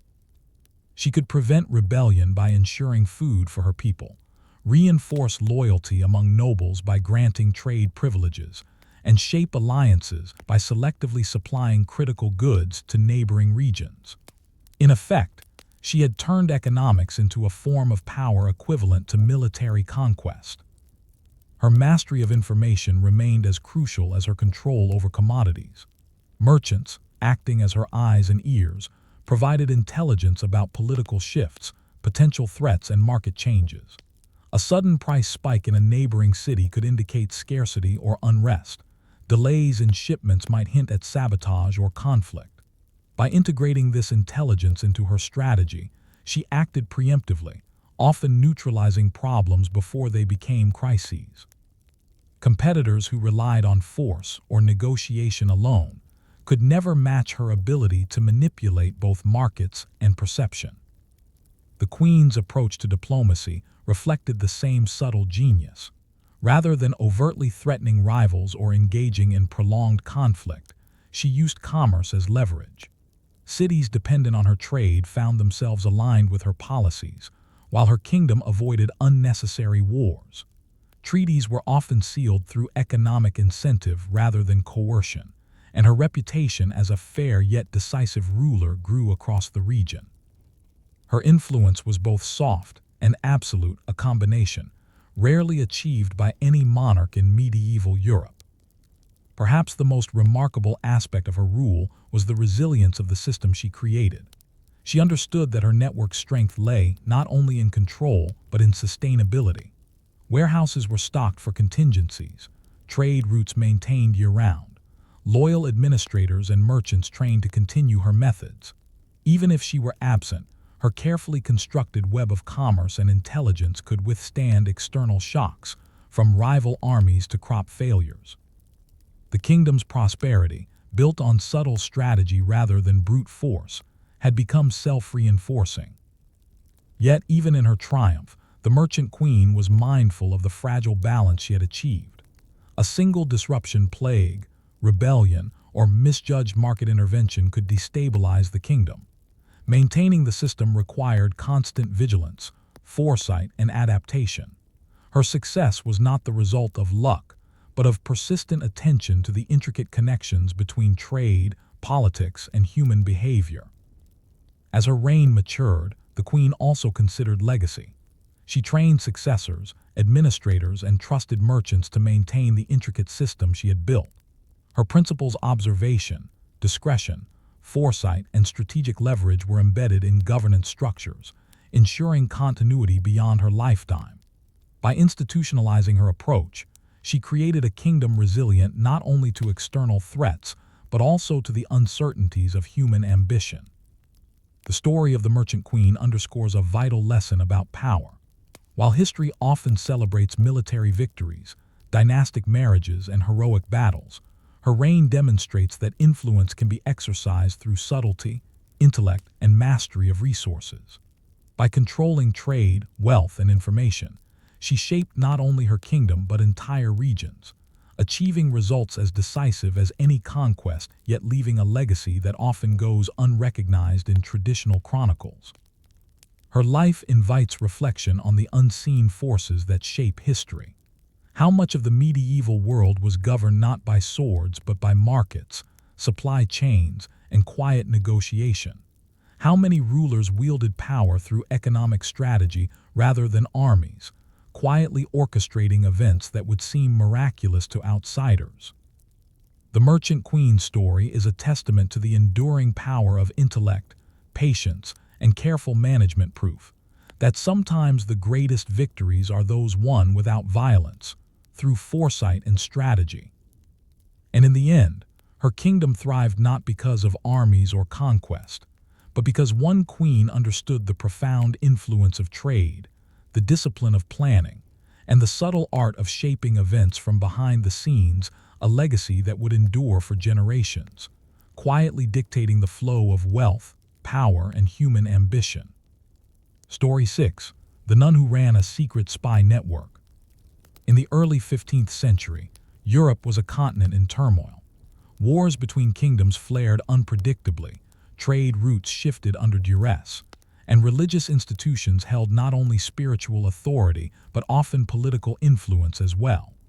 In the midst of this instability, a convent in a quiet valley became the unlikely center of an intelligence network that would alter the course of regional politics. Its leader was a nun, cloaked in religious habit, whose piety and discipline masked a keen strategic mind and a talent for covert observation. History remembers her scarcely, yet her influence extended far beyond the stone walls of her convent. The nun had entered religious life as a teenager, drawn by faith but also by the rigorous education and discipline convents provided. While her contemporaries focused on prayer, copying manuscripts, and daily routines, she honed skills that would later prove invaluable: meticulous observation, cryptography, and discreet communication. She understood the value of secrecy and subtlety, recognizing that the power to observe, record, and relay information could be more decisive than military force. Her network began modestly. Trusted nuns acted as messengers, traveling to neighboring towns under the guise of pilgrimage, charity, or clerical duty. They carried letters, gathered intelligence, and recorded observations of political and military developments. Local nobles, merchants, and even clerics unwittingly became sources of information, believing their conversations and documents safe within the convent's shadow. By the time word reached the regional king or his advisors, much of what had transpired in distant towns was already known and analyzed. The nun understood the importance of encoding information. Letters were written in layered language, with hidden meanings and ciphers, so that even if intercepted, their true intent remained invisible. Simple shifts in wording could conceal critical intelligence, and multiple layers of redundancy ensured that no single capture would compromise the network. She trained her acolytes in these techniques, creating a disciplined system that combined secrecy, precision, and speed. Her network's intelligence had immediate consequences. Local skirmishes could be reported in time for defensive measures, diplomatic negotiations could be anticipated, and movements of rival factions were tracked with near-daily accuracy. The nuns' reports, once delivered to sympathetic nobles and regional rulers, allowed them to act decisively, often averting conflict or turning the tide in negotiations. Her influence was invisible to the public eye, yet it shaped the political and military landscape of her region in profound ways. What made her network remarkable was the seamless integration of religious duty and intelligence work.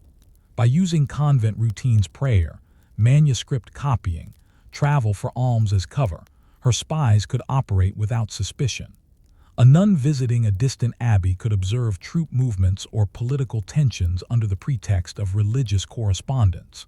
Markets, monasteries, and traveling merchants became nodes in a network of intelligence.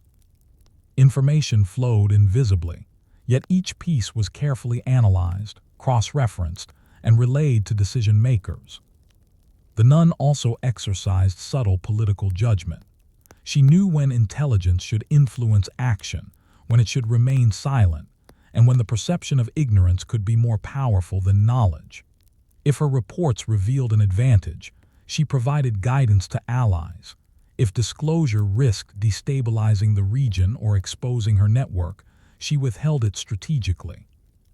This combination of observation, analysis, and judgment ensured that her influence remained potent, yet her presence largely unnoticed. Yet even the most disciplined networks face vulnerability. Betrayal, mistakes, or overconfidence could unravel the web she had built. A single intercepted letter, a careless spy, or an inquisitive noble could expose the operation, endangering both the convent and its members. The nun was acutely aware of these risks, and her daily routines emphasized vigilance, verification, and the cultivation of trust. She maintained multiple redundancies, ensuring that the loss of a single node would not collapse the entire system.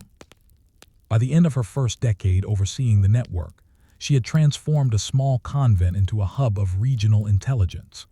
Kings, lords, and generals acted on information that had passed silently through her hands, often attributing success to chance, divine providence, or the decisions of others.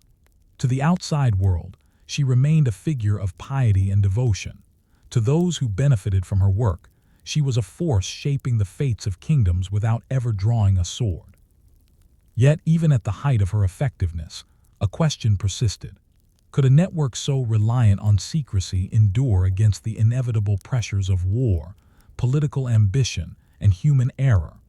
Would her invisible influence withstand scrutiny, or would the fragile threads of observation and discretion unravel, revealing the quiet power that had long shaped events from the shadows?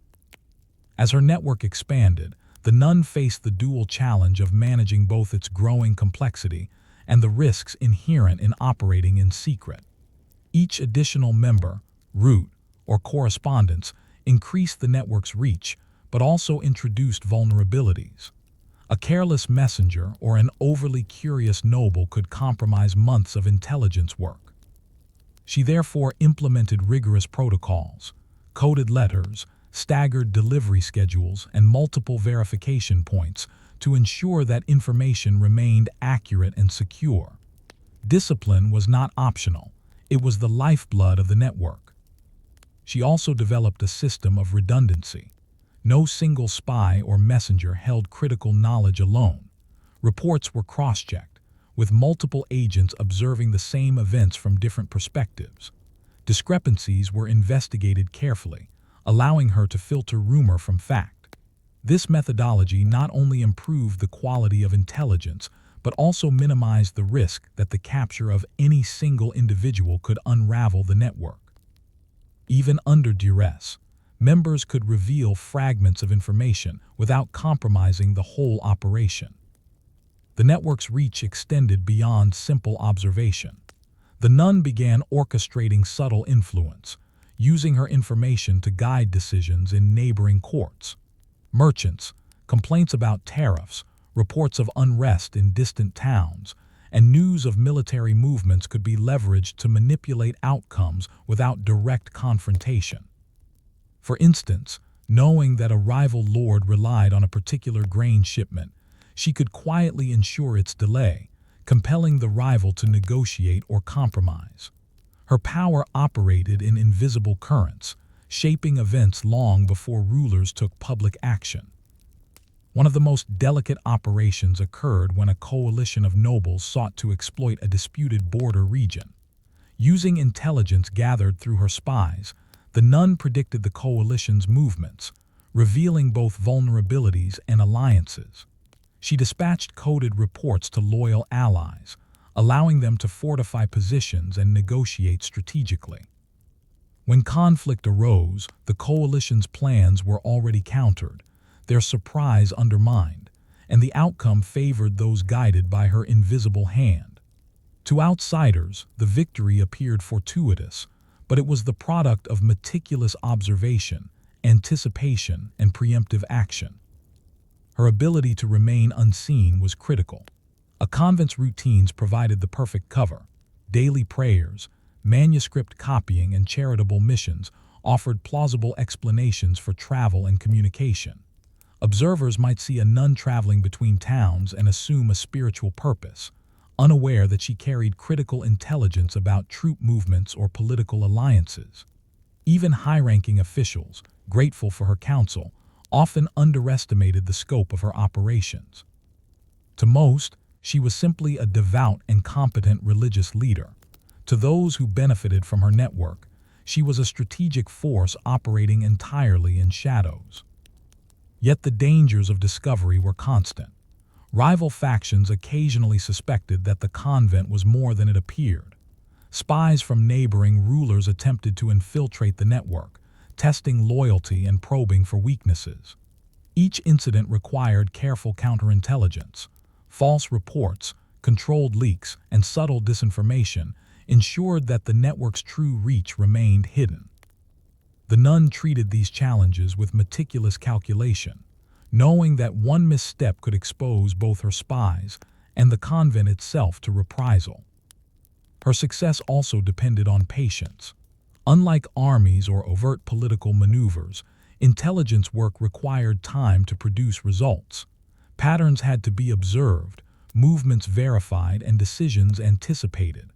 She trained her acolytes to think in terms of weeks and months, not days, emphasizing the long arc of influence. While others acted impulsively, she waited for the precise moment to provide critical information, nudging events in her favor without ever appearing to intervene directly. By the end of this phase of her leadership, the network had become a cornerstone of regional power.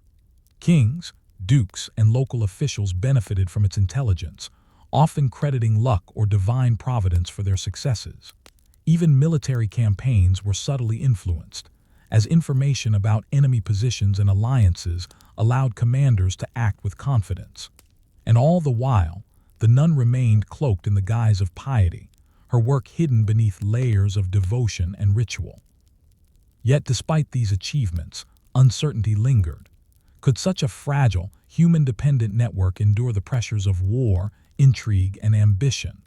Would her methods survive if a critical node failed or a secret was exposed? And perhaps most pressing, how long could one person maintain control over a web of observation and influence without being discovered, overextended, or undermined? By the later years of her leadership, the nun's network had matured into a finely tuned instrument of intelligence and influence. What had begun as a modest system of trusted messengers and observations had grown into a regional web connecting convents, merchants, and sympathetic nobles. Each participant understood their role, and each report contributed to a larger mosaic of insight that could be acted upon with precision. Her influence extended across political, economic, and military domains, yet outwardly, she remained simply the devoted head of a convent. Her greatest triumph was the way she balanced secrecy with efficacy.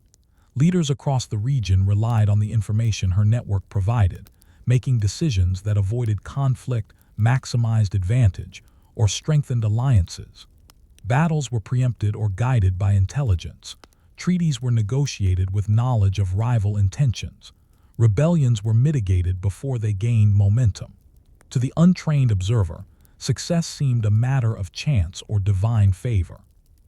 To those who knew the truth, the nun's hand had orchestrated outcomes with careful foresight. Even when unexpected crises emerged, her system held firm. A sudden incursion by a neighboring lord could have thrown the region into chaos, yet the network's intelligence allowed loyal forces to anticipate attacks, secure key positions, and coordinate responses. When famine threatened border towns, her spies reported shortages in time for relief shipments to be arranged. Her ability to transform observation into decisive action ensured that her kingdom and allies remained resilient in the face of uncertainty. The nun also invested in institutional longevity. She trained successors and administrators in the art of intelligence, cryptography, and observation, ensuring that the network could continue functioning even after her active leadership ended. Methods were standardized, contingencies planned, and redundancy built into every critical point.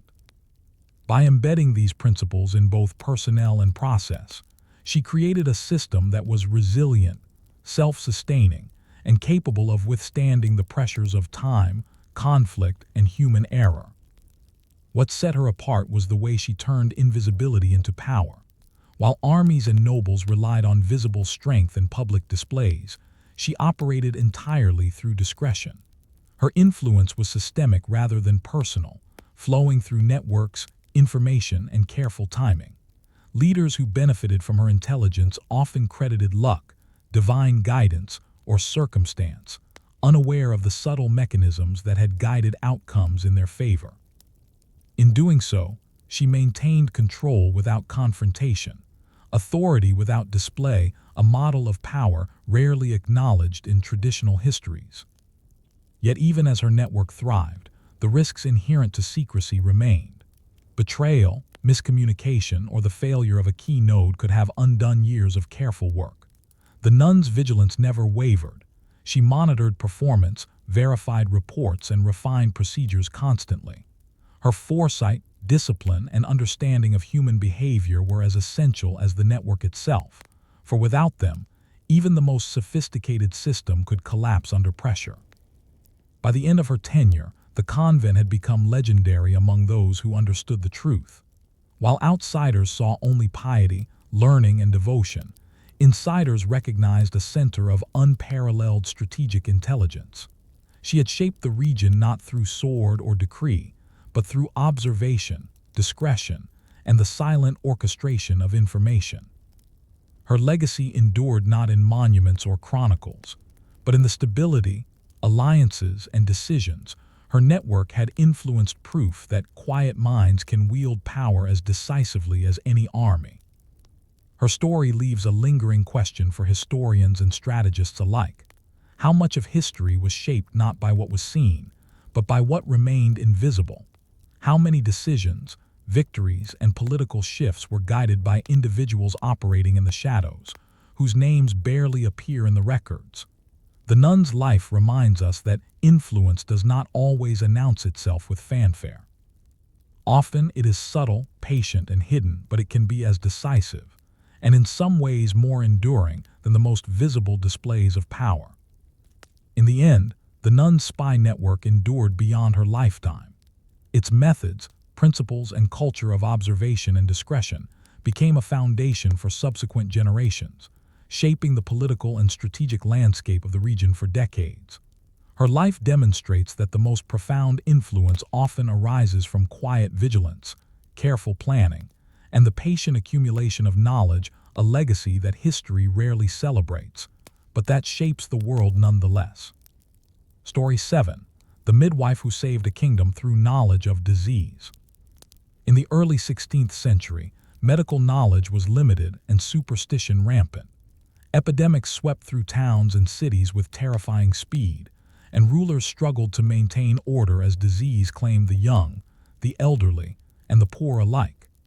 In this fragile world, a midwife emerged whose expertise in hygiene, observation, and childbirth allowed her to save countless lives. Her name rarely appears in chronicles, yet her influence extended far beyond the maternity wards, touching every corner of the kingdom she served. The midwife, trained through years of apprenticeship rather than formal university education, understood the importance of cleanliness long before germ theory existed. She meticulously observed patterns of disease, noting how certain practices, environments, or materials contributed to infection. While many contemporaries attributed illness to divine punishment or bad air, she began to recognize practical connections. Unwashed hands, contaminated water, and improper care during childbirth led to higher mortality. Her methods, initially dismissed as overly cautious, quickly proved their worth. When she entered a household to assist with childbirth, she insisted on washing hands, preparing clean linens, and isolating patients showing signs of illness. She advised mothers on nutrition, rest, and herbal remedies that supported recovery.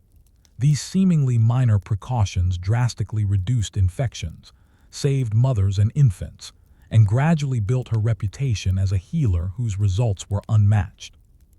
The midwife's influence extended beyond individual families. She trained apprentices in her techniques, ensuring that knowledge of hygiene and careful observation spread throughout towns and villages. As her apprentices worked in multiple communities, patterns of disease became easier to detect. She kept detailed notes on symptoms, outcomes, and environmental conditions, creating an informal epidemiological database that allowed her to anticipate outbreaks before they became deadly. Rulers and local officials soon recognized the strategic value of her expertise. Epidemics were not merely a personal tragedy. They threatened armies, trade, and governance. High mortality could destabilize towns, reduce labor, and provoke social unrest.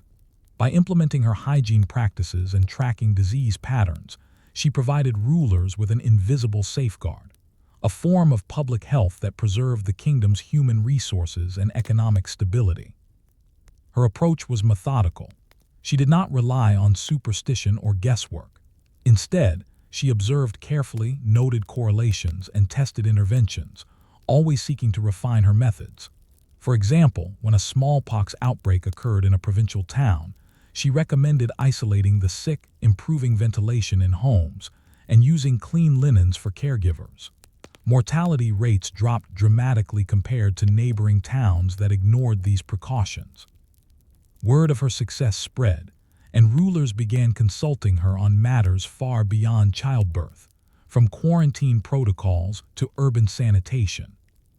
The midwife's skill also encompassed diplomacy and persuasion, convincing skeptical nobles, priests, and townsfolk to adopt unfamiliar practices required tact. She framed her advice as practical guidance rather than criticism, demonstrating results gradually to build trust.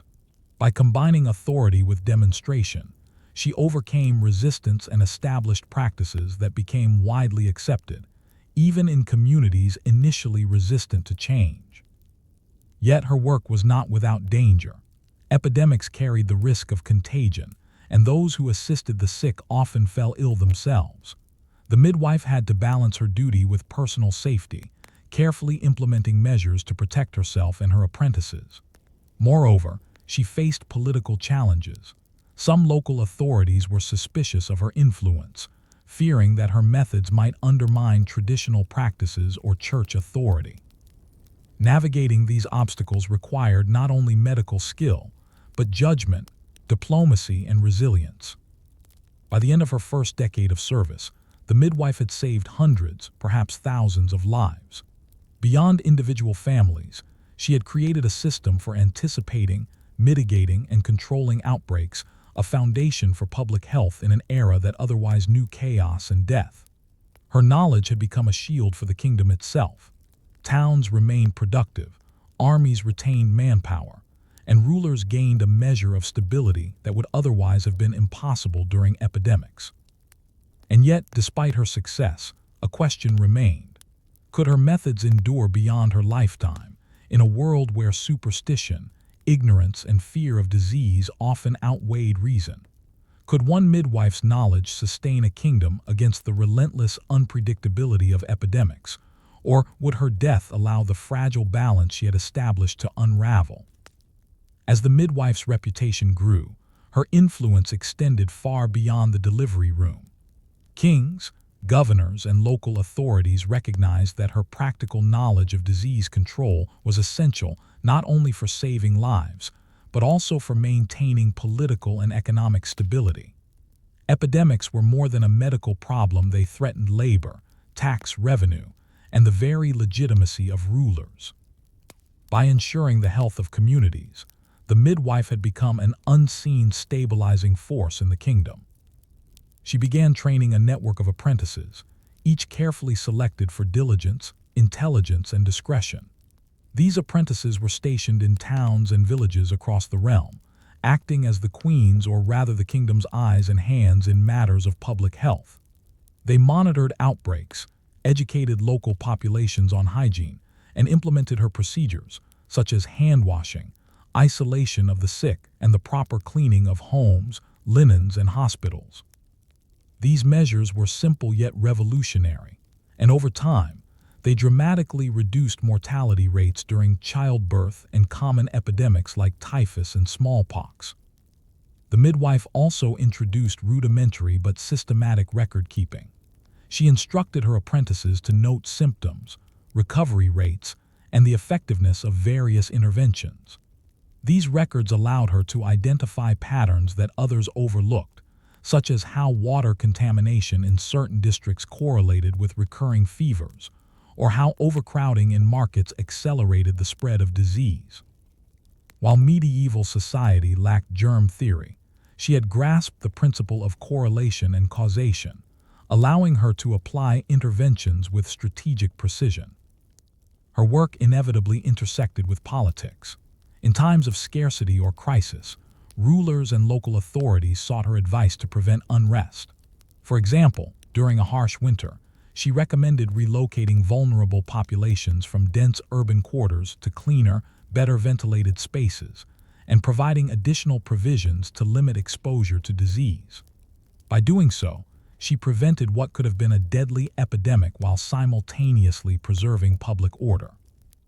Rulers quickly learned that her guidance had practical consequences. Ignoring her advice risked both lives and loyalty. Despite her growing influence, the midwife faced skepticism and opposition. Some clerics and traditional healers viewed her methods as intrusive or heretical, particularly her insistence on cleanliness and isolation rather than reliance on prayer alone. Some nobles resented the authority she commanded over communities and resources, fearing that her knowledge gave her undue influence. Navigating these tensions required careful diplomacy.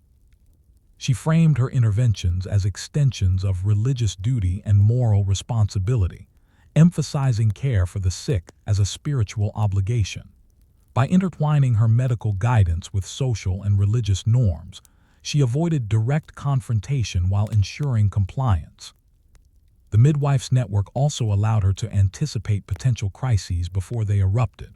When a shipment of grain showed signs of mold in transit, she warned local authorities to quarantine the supplies, preventing a widespread foodborne illness. When rumors of a smallpox outbreak emerged in a neighboring county, she preemptively dispatched apprentices to monitor and advise communities, reducing the risk of contagion spilling over into her jurisdiction. Her proactive approach turned public health into a form of strategic governance, invisible yet profoundly effective. One of her most remarkable achievements was her impact on childbirth mortality, which had long been a major cause of death for women and infants. By standardizing hygiene practices, monitoring nutrition, and implementing isolation protocols for complicated births, she drastically improved survival rates. Families across the kingdom came to rely on her guidance, and in turn, local populations became more stable and productive. The midwife had created a ripple effect. Healthier mothers gave birth to healthier children, communities remained resilient, and rulers gained stability and loyalty. Yet despite her successes, the midwife remained acutely aware of the fragility of her system. Her network relied on human diligence, disciplined observation, and adherence to protocol. A single error, an unwashed hand, an overlooked symptom, or a miscommunicated warning could trigger a localized outbreak. Moreover, her methods depended on the willingness of communities and rulers to act on her advice, even when it contradicted tradition or superstition.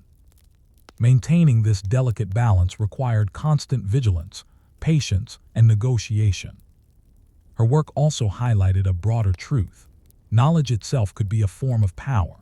While armies and fortresses protected kingdoms externally, it was the midwife's unseen influence over health and survival that preserved the very population these rulers relied upon. By controlling the flow of life through observation, hygiene, and preventive measures, she had created a system that shielded her kingdom from internal collapse, long before the written histories acknowledged her contributions. Yet one question lingered. Could her methods survive her eventual absence? Could a kingdom, so reliant on one person's knowledge and judgment, maintain stability when she was gone? And more subtly, how many other regions might have collapsed simply because they lacked such insight that was quietly preserved and applied by a single, determined individual? By the latter years of her life, the midwife's influence had become foundational to the kingdom's survival.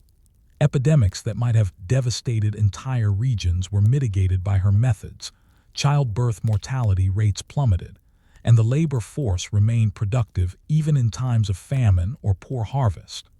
While kings and nobles appeared to govern, the real engine of stability health was guided by her invisible hand.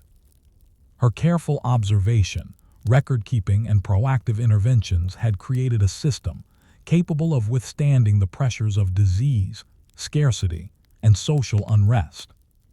Her legacy was institutional as well as practical. Apprentices trained under her became local midwives and health advisors, spreading her techniques to towns and villages beyond the capital.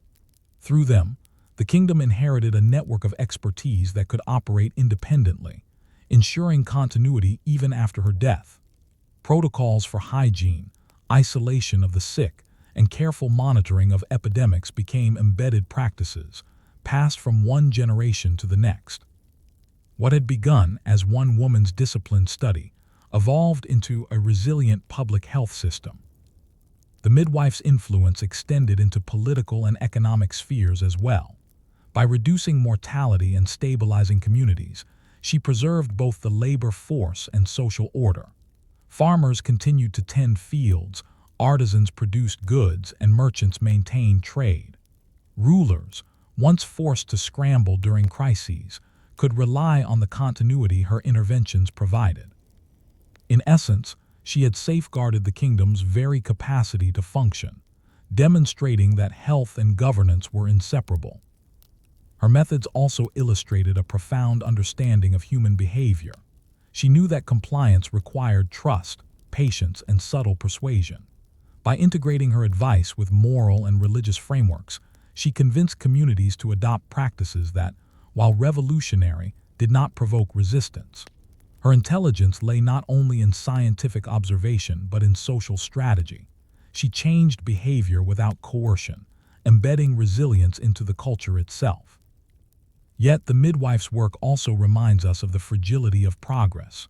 The system she built was strong because of her vigilance and insight, but it was never invulnerable. Epidemics could still strike, and knowledge could be lost if unrecorded or ignored. Her apprentices were critical to maintaining the network, yet human error and forgetfulness posed a persistent risk. Her life underscores the truth that even the most careful preparation depends on continuous attention, especially when it involves living systems and human communities. In her final years, she witnessed the tangible impact of her efforts. Towns thriving where they once teetered on the brink of collapse, families surviving outbreaks that had previously been fatal, and rulers governing with a stability previously unimaginable. Her quiet diligence had preserved lives, maintained loyalty, and stabilized the kingdom without ever appearing on a battlefield or issuing a public decree. History might record kings, wars, and treaties, but it was her knowledge and foresight that ensured those events could take place without catastrophic interruption. Her story challenges conventional notions of power and influence. Leadership is often associated with armies, crowns, and visible authority, but the midwife demonstrates that knowledge, observation, and quiet action can be equally decisive. By understanding disease and human behavior, she wielded influence far beyond her apparent station, shaping the fate of a kingdom in ways that traditional chronicles rarely acknowledge. And yet, her legacy also poses an enduring question. How much of history depended not on those celebrated in records, but on individuals whose work was invisible, whose guidance preserved life and stability quietly, and whose foresight allowed kingdoms to endure crises they could not have otherwise survived? The midwife's life is a reminder that the most profound acts of leadership often occur without recognition, quietly shaping history through intellect, discipline, and the patient preservation of life itself. In the end, the kingdom she protected endured, and generations benefited from the knowledge she cultivated. She had turned observation, hygiene, and careful planning into a form of power that rivaled armies, diplomacy, and wealth. Her influence, largely invisible, became a cornerstone of survival, a testament to the enduring importance of knowledge, foresight, and quiet vigilance. Story 8. The Scholar Who Preserved Forbidden Knowledge. In the late 15th century, Europe was a landscape of rigid authority, religious orthodoxy, and the often violent suppression of ideas deemed dangerous or heretical. Libraries were controlled, texts censored, and scholars faced imprisonment or worse if they explored concepts outside sanctioned doctrine. Yet in this environment, a single scholar quietly dedicated his life to collecting, copying, and preserving knowledge that others feared. His work would protect ideas that shaped future generations, even though his name would be all but forgotten in mainstream histories. The scholar's journey began in a small monastery that possessed a modest collection of manuscripts. While many monks focused solely on religious texts, he was drawn to scientific treatises, philosophical works, and histories of distant lands. He studied ancient languages, Latin, Greek, and Arabic to access texts that were otherwise inaccessible. He understood that knowledge had intrinsic power. It could challenge assumptions, expand understanding, and in the wrong hands, threaten authority. But he also believed that preservation itself was a moral duty, that ideas, even dangerous ones, deserved survival. His methods were cautious. He acquired texts quietly, often through obscure traders or traveling scholars, and made careful copies by hand in his scriptorium. Each manuscript was catalogued, its origin noted, and precautions were taken to conceal the work from authorities who might confiscate or destroy it. He developed codes and marginal annotations that allowed future readers to interpret content without exposing the manuscripts to casual scrutiny. His scriptorium became both library and fortress, a hidden archive where forbidden knowledge could survive the turbulent currents of censorship. The scholar's work was not limited to copying. He analyzed the texts critically, comparing versions, noting errors, and integrating ideas across disciplines. By doing so, he created a living repository, not just a collection of manuscripts, but a system of understanding that could guide interpretation, preserve context, and maintain the intellectual integrity of the works he safeguarded. Philosophical treatises were cross-referenced with scientific observations, histories were compared to contemporary accounts, and mathematical texts were reconstructed with attention to accuracy. Every detail mattered. His efforts extended beyond preservation to subtle dissemination. Trusted students were taught to interpret and, in controlled circumstances, to transmit knowledge further. Lessons were given in private, with a careful selection of apprentices who demonstrated both intelligence and discretion. The scholar recognized that ideas, like seeds, could grow if nurtured in the right environment, but if exposed recklessly, they could be destroyed or misused. He balanced the desire for knowledge with the practical need for safety, ensuring that preservation did not provoke persecution. Yet the scholar's life was fraught with danger. Authorities, ecclesiastical and secular alike, sought to suppress dangerous knowledge. He operated under constant threat of inspection, accusation, and even imprisonment. A single denunciation could destroy decades of meticulous work. He relied on secrecy, coded writing, and the careful placement of texts in hidden compartments or false bindings. Even within the monastery, only a handful of trusted individuals knew the true scope of his library. Others saw only innocuous religious texts, unaware of the intellectual treasure concealed among them. Despite the risks, the scholar persevered, motivated by a vision of knowledge as a public good that transcended the political and religious constraints of his time. He understood that manuscripts could outlast kings, wars, and persecutions, and that preserving ideas, even those considered dangerous, was an act of patience and foresight.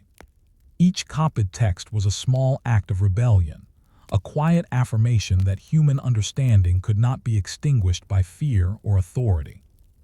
His influence, though invisible during his lifetime, rippled outward. Scholars who studied under him carried fragments of knowledge into distant monasteries, universities, and courts. Ideas that might have been lost to censorship survived because he had safeguarded, annotated, and transmitted them. His life illustrates the quiet but profound impact one individual can have on the intellectual trajectory of entire societies. A single scholar preserving forbidden knowledge can ensure that centuries later, humanity can access ideas once condemned or forgotten. Yet even as his manuscripts multiplied, the scholar confronted an unresolved challenge. Could knowledge survive in a world determined to suppress it? Would future generations recognize the value of the texts he had preserved, or would his labor vanish with him, lost to time and neglect? And perhaps more subtly, what price must one pay to protect ideas in an age when thinking differently was considered a threat to authority? As the scholar matured, his work evolved from private preservation to a quiet network of intellectual guardianship. He realized that knowledge, no matter how meticulously copied, could be lost if confined to a single location or individual. To safeguard against this, he developed a system of distributed archives. Manuscripts were duplicated and stored in multiple monasteries, hidden compartments, or even with traveling students who acted as custodians. By creating redundancy, he ensured that a single raid, fire, or confiscation could not erase decades of labor. This system required careful planning. Each text was cataloged, with annotations indicating its origin, content, and cross-references to other works. Some were deliberately coded to protect sensitive ideas from casual readers or inquisitors. He devised a hierarchy of access. Apprentices could study certain texts in stages, learning the basic ideas before moving to more advanced or potentially controversial material. In this way, knowledge was both preserved and transmitted responsibly, minimizing the risk of misuse or exposure. Scholars' influence extended subtly into the broader intellectual world. Through his apprentices, fragments of forbidden knowledge entered universities, courts, and distant libraries. A student might reference an obscure treatise, unknowingly carrying forward centuries-old insights that had been at risk of disappearing. Scientific observations, philosophical arguments, and historical accounts, all deemed dangerous by some authorities, survived because of the careful, patient work of one individual. Though largely invisible, his impact rippled outward over decades, creating a hidden continuity of thought. Danger remained a constant companion. Authorities were vigilant, suspicious of any intellectual activity outside orthodox channels. The scholar employed multiple strategies to avoid detection: manuscripts disguised as religious texts, hidden compartments in walls and book bindings, and coded marginalia to signal meaning to trusted readers. Even within his own monastery, only a few confidants were aware of the true scope of his collection. Betrayal or careless behavior by any apprentice could expose the archive to destruction. Every day was a balance between preservation and survival. His careful stewardship also emphasized context. It was not enough to copy texts, they needed to be understood. He annotated philosophical treatises, cross-checked scientific observations, and reconciled conflicting accounts of history. By maintaining this intellectual rigor, he ensured that the knowledge he preserved remained useful, interpretable, and credible. Future generations would not inherit mere fragments, but coherent systems of thought capable of guiding inquiry, reasoning, and innovation. Despite his success, the scholar often pondered the fragility of his work. Knowledge was vulnerable not only to persecution, but also to neglect. Texts could be lost if apprentices failed to continue his methods, if monasteries were abandoned, or if interest in intellectual pursuits waned. He understood that his efforts were temporary safeguards in an uncertain world, and that only through careful cultivation and dissemination could knowledge endure beyond a single lifetime. His foresight was also philosophical. He saw knowledge as a bridge between generations, a link connecting the past with the future. By preserving forbidden works, he maintained access to ideas that could challenge dogma, inspire invention, or prevent intellectual stagnation. He understood that the survival of thought was as critical as the survival of life itself. Societies that forgot their ideas risked repeating mistakes, remaining blind to opportunities, and losing the capacity for reflection. Yet questions lingered, haunting even his careful planning. Could one individual's labor truly protect centuries of thought from the forces of censorship, war, and neglect? Would future scholars recognize the manuscript's value, or would the hidden labor of copying, annotating, and distributing vanish unnoticed? And most fundamentally, could knowledge survive without people willing to interpret, teach, and act upon it in a world that often feared thinking freely? The scholar's work, though quiet, had already begun to answer these questions. His apprentices, trained in both preservation and interpretation, carried forward his mission, extending the reach of his influence. Manuscripts survived where they otherwise would have been destroyed. Ideas forbidden in one era found refuge in another, waiting for the moment when they could shape thought, culture, and even the course of history itself. Through this careful orchestration, the scholar created a hidden continuity of learning. Knowledge that might have been lost was instead preserved, prepared to influence minds centuries later. He demonstrated that intellectual survival depends on patience, discretion, and the disciplined management of information. And he proved that even in times of repression, one committed individual could quietly shape the future by ensuring that forbidden ideas endured. Yet one central uncertainty remained. Would his invisible efforts ultimately influence the trajectory of thought as he hoped, or would they languish in obscurity until rediscovered by chance? The answer, as with so much in history, lay in the delicate interplay of survival, transmission, and human curiosity. In the final decades of his life, the scholar's meticulous preservation efforts bore fruit, though silently and without public recognition. The network of manuscripts, apprentices, and hidden archives had grown robust enough to withstand scrutiny, censorship, and the passage of time. Wars, fires, and inquisitorial investigations might have destroyed much knowledge in other regions, but here, in the quiet shadows of monasteries and private studies, centuries-old ideas continued to survive. Scholars' foresight ensured redundancy in both people and texts. Multiple copies of each manuscript were stored in different locations. Apprentices were trained to reproduce and interpret texts independently. Even if a fire consumed one scriptorium or an inquisitor confiscated a library, other nodes of knowledge remained intact. This distributed approach transformed fragile individual efforts into a resilient system that could preserve the intellectual heritage of an entire region. Importantly, the scholar emphasized comprehension as well as preservation. He taught his apprentices not merely to copy, but to understand, analyze, and connect ideas. A treatise on mathematics might be linked to observations in astronomy. A philosophical argument might illuminate historical events. By preserving the integrity and context of knowledge, he ensured that future generations could apply it meaningfully rather than misinterpret or misuse fragmented texts. Through this quiet labor, the scholar shaped the intellectual currents of his time and beyond. Students who studied under him became teachers, advisors, and scribes, extending the survival of forbidden knowledge to other monasteries, universities, and even private courts. Over decades, ideas once considered dangerous or heretical seeped into the broader cultural and intellectual fabric.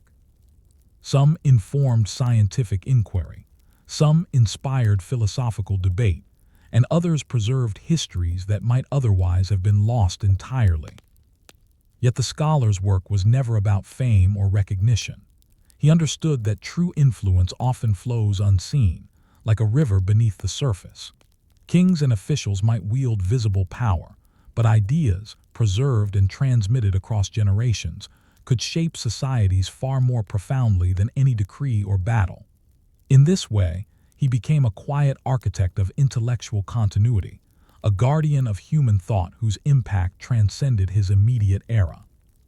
Even after his death, the manuscripts continued to survive, scattered yet interconnected, awaiting future scholars to rediscover and utilize them. Some texts were eventually published, influencing scientific discovery, philosophy, and history for centuries to come. Others remained hidden, yet their preservation kept the door open for the moment when curiosity, scholarship, or necessity would bring them to light. In protecting knowledge, the scholar had ensured that human thought could endure, adapt, and grow. His life also poses enduring questions about the fragility and resilience of knowledge. How much of what we consider permanent intellectual heritage exists because of unseen guardians, careful preservation, and disciplined stewardship? How many ideas have vanished because no one took the time to copy, interpret, or transmit them? And most importantly, what responsibilities do those who hold knowledge bear toward the future? The scholar's story reminds us that the survival of ideas is neither inevitable nor guaranteed. It is a deliberate act, requiring patience, vigilance, and dedication. Yet the rewards are immense. Generations of thinkers, scientists, and leaders able to build upon the insights of the past, sometimes centuries later.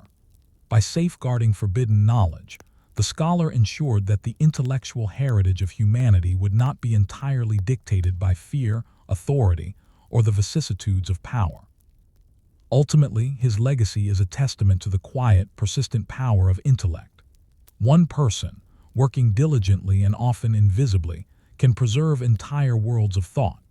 The manuscripts, the apprentices, and the hidden archives he nurtured became vessels of continuity, proof that knowledge, once carefully protected, has the power to transcend time, influence societies, and shape the course of history long after its guardian has departed. Story 9. The Carpenter Who Built a Fortress That Saved a City. In the late 14th century, fortified cities were the backbone of survival in Europe. Kingdoms were constantly threatened by rival lords, marauding bands, and shifting alliances. While architects and military engineers often receive historical attention, the role of skilled craftsmen, those who translated plans into functioning fortifications, is frequently overlooked. One carpenter, through talent, innovation, and perseverance, would leave a mark that history scarcely records but which literally saved lives. The carpenter was not born into privilege. He grew up in a small village, learning the fundamentals of woodworking from his father. From an early age, he demonstrated a remarkable ability to understand the structural behavior of timber, the balance of forces, and the resilience of different construction methods. While other villagers focused on routine farming or local labor, he immersed himself in his craft, constantly experimenting with new joinery techniques, weight distribution, and defensive designs. When a nearby city commissioned the construction of a new fortress, the carpenter's reputation for precision and ingenuity earned him a position on the project. His role was initially modest, supervising timber work, reinforcing walls, and designing gates and hoardings. But as the project progressed, he demonstrated an intuitive grasp of defense that went far beyond standard practice.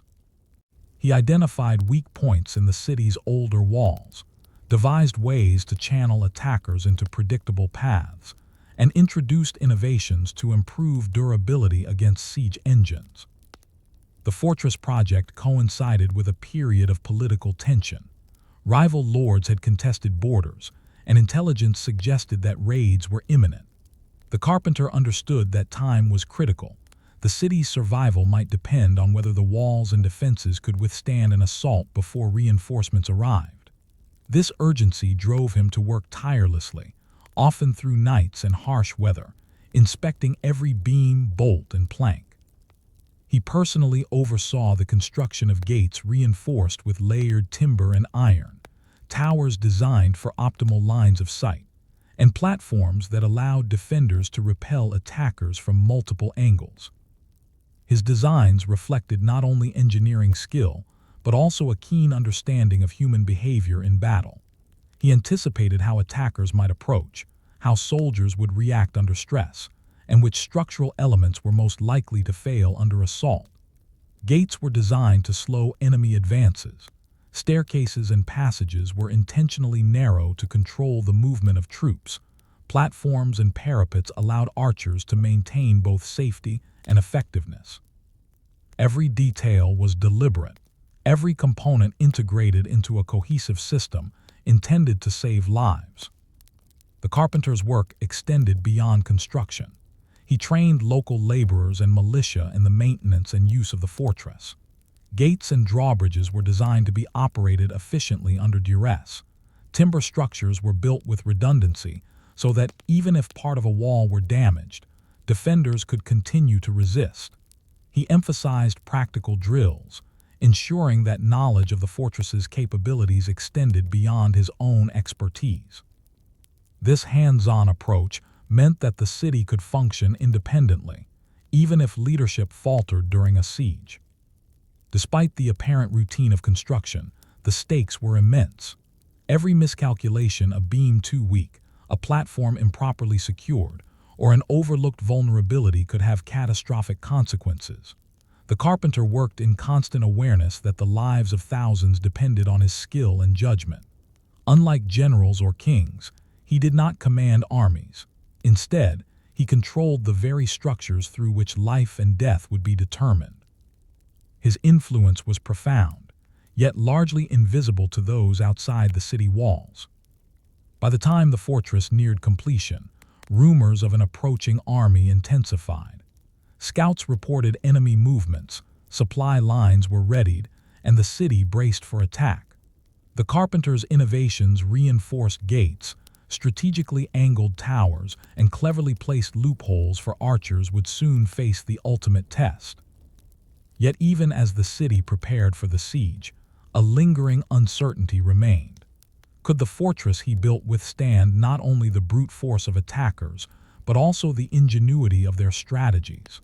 Could the combined efforts of a single craftsman and a small city militia hold against a determined enemy? It was in this tense moment on the eve of battle that the true importance of the carpenter's labor became apparent. Lives, property, and the city's survival would hinge on the combination of skill, foresight, and meticulous execution that he had cultivated over years of quiet, careful work. As rumors of the enemy army grew into confirmed reports, the city prepared for the inevitable siege.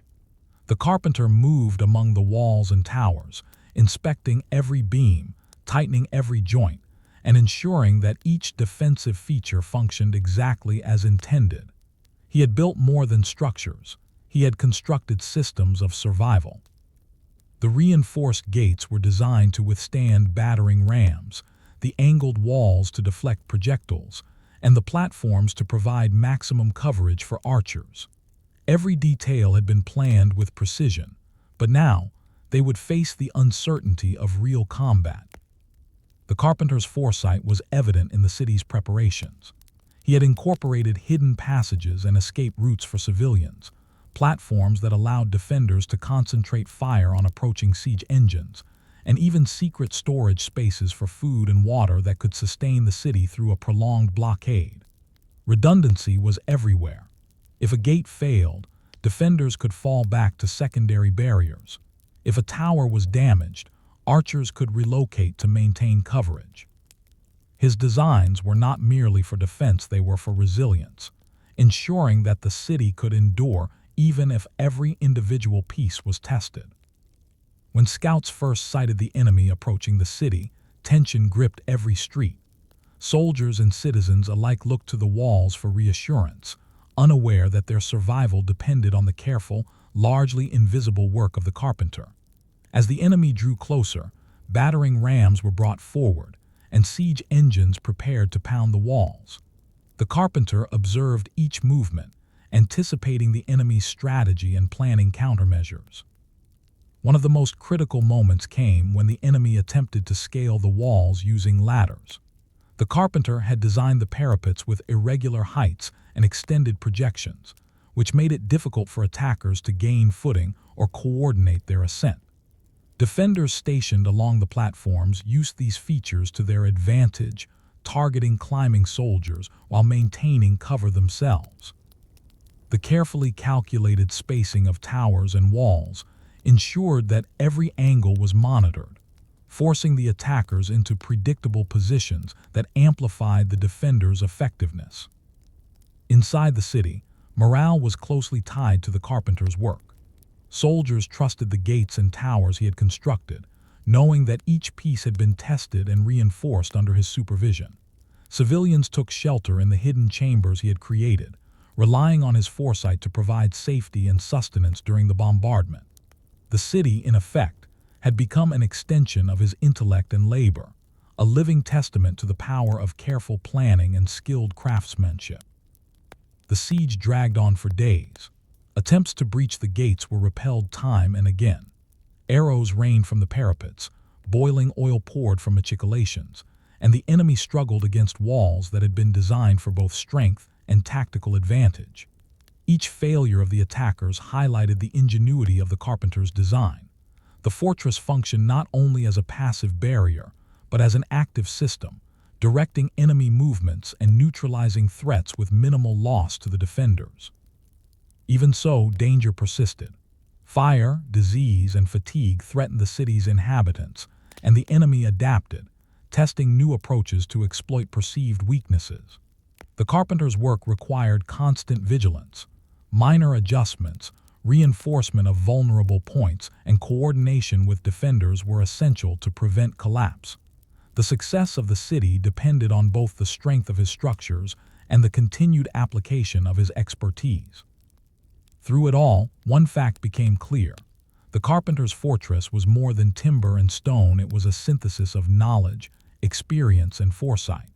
He had anticipated not only structural failures, but also the psychology of attackers and the movement of troops. By turning his craft into a strategic instrument, he enabled a city of ordinary citizens to withstand forces that would have crushed less prepared settlements. Yet even in victory, uncertainty remained. Could the fortress endure repeated attacks over months or years? Could it survive the evolution of siege technology, or would future enemies discover vulnerabilities the carpenter could not anticipate? The questions lingered, a reminder that even the most carefully planned structures were ultimately subject to the unpredictability of war, weather, and human action. The siege was far from over, but the foundations laid by one dedicated craftsman offered hope, resilience, and a chance for survival that might otherwise have been impossible.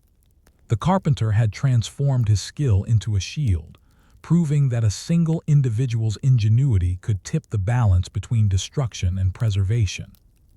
As the siege reached its climax, the city faced the most intense phase of the enemy's assault. Siege engines thundered against the walls, ladders were raised against the towers, and archers pressed every advantage they could find. But the carpenter's designs held firm. Reinforced gates resisted the battering rams, walls angled to deflect projectiles, and the layered platforms allowed defenders to respond efficiently. Every failure of the enemy underscored the precision and foresight embedded in his labor. The pivotal moment came when attackers attempted a coordinated breach at the city's main gate. The carpenter had anticipated such a maneuver and had designed the gatehouse with multiple defensive layers.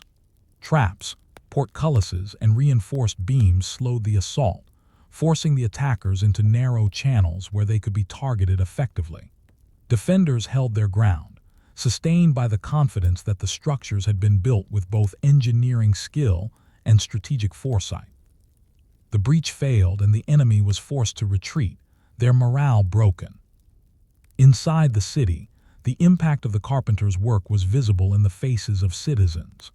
Families who might have fled or perished had remained safe, taking refuge in the chambers, platforms, and fortified spaces he had designed. Soldiers, though exhausted, were able to operate effectively because every defensive element had been accounted for. The city's survival was a direct result of the carpenter's knowledge, planning, and relentless attention to detail qualities often overlooked in history, but essential in moments of life and death. In the aftermath of the siege, the city recognized the value of his craftsmanship, though public accolades were modest. Chroniclers praised the courage of defenders and the resilience of citizens, but the subtle genius of the carpenter's design, his ability to turn timber, stone, and iron into a system of survival, remained largely unsung.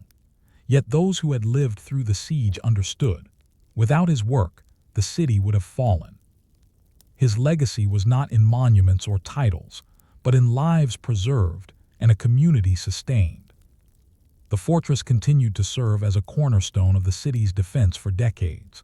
Subsequent generations adapted it, improved upon it, and repurposed its features, but the core structures, the walls, gates, and towers designed by the carpenter, remained intact.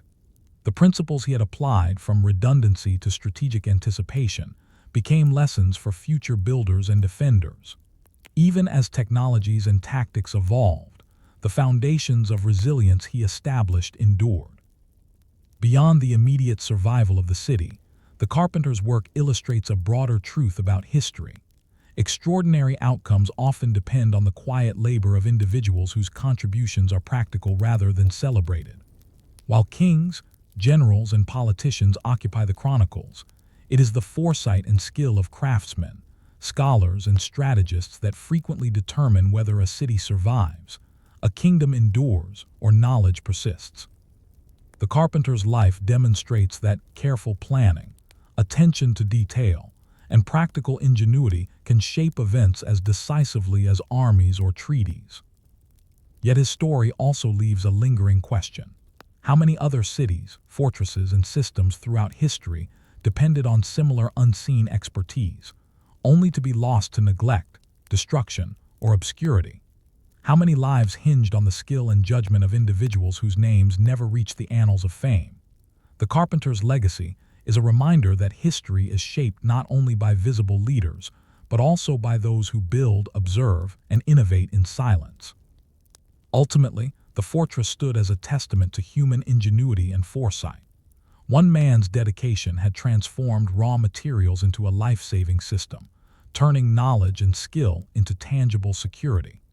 Generations benefited from his labor, yet his work remained quietly woven into the city's survival story, a hidden backbone of resilience that ensured the community endured long after the clash of armies had faded into memory.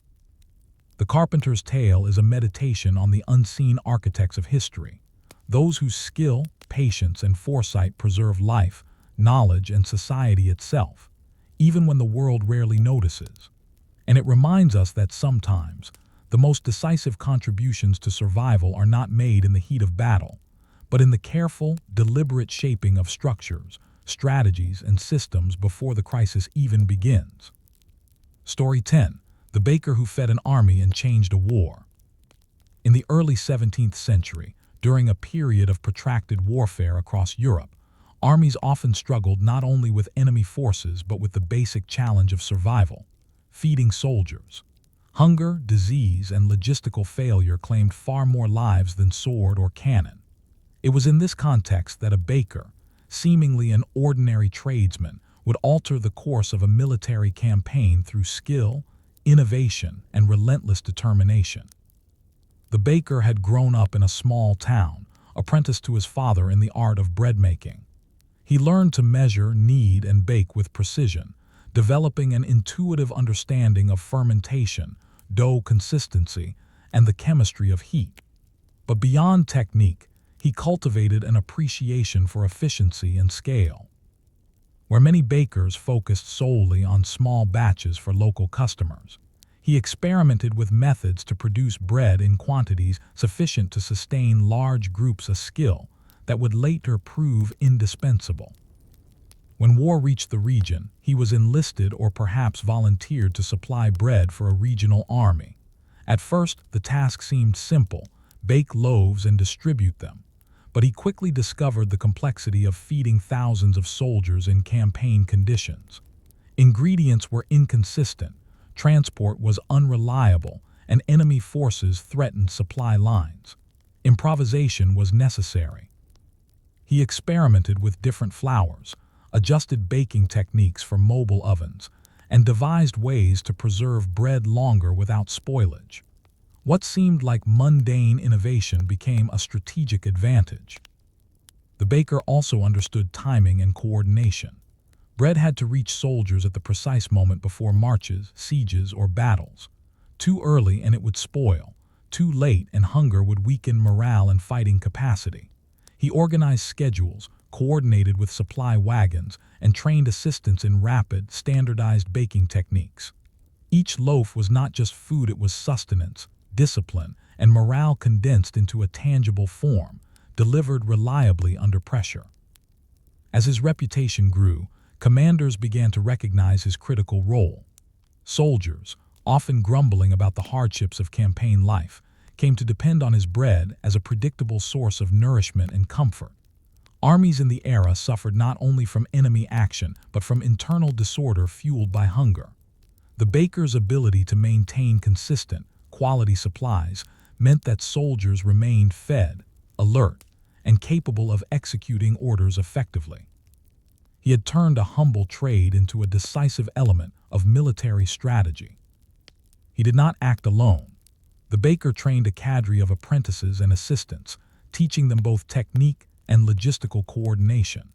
Mobile ovens were deployed along supply routes, and secret stockpiles of flour were established behind the lines to ensure continuity in case of raids or shortages. His influence extended far beyond the kitchen. He was shaping the operational capability of an entire army, a factor largely invisible to historians who focus on generals and battle plans. Yet challenges were constant.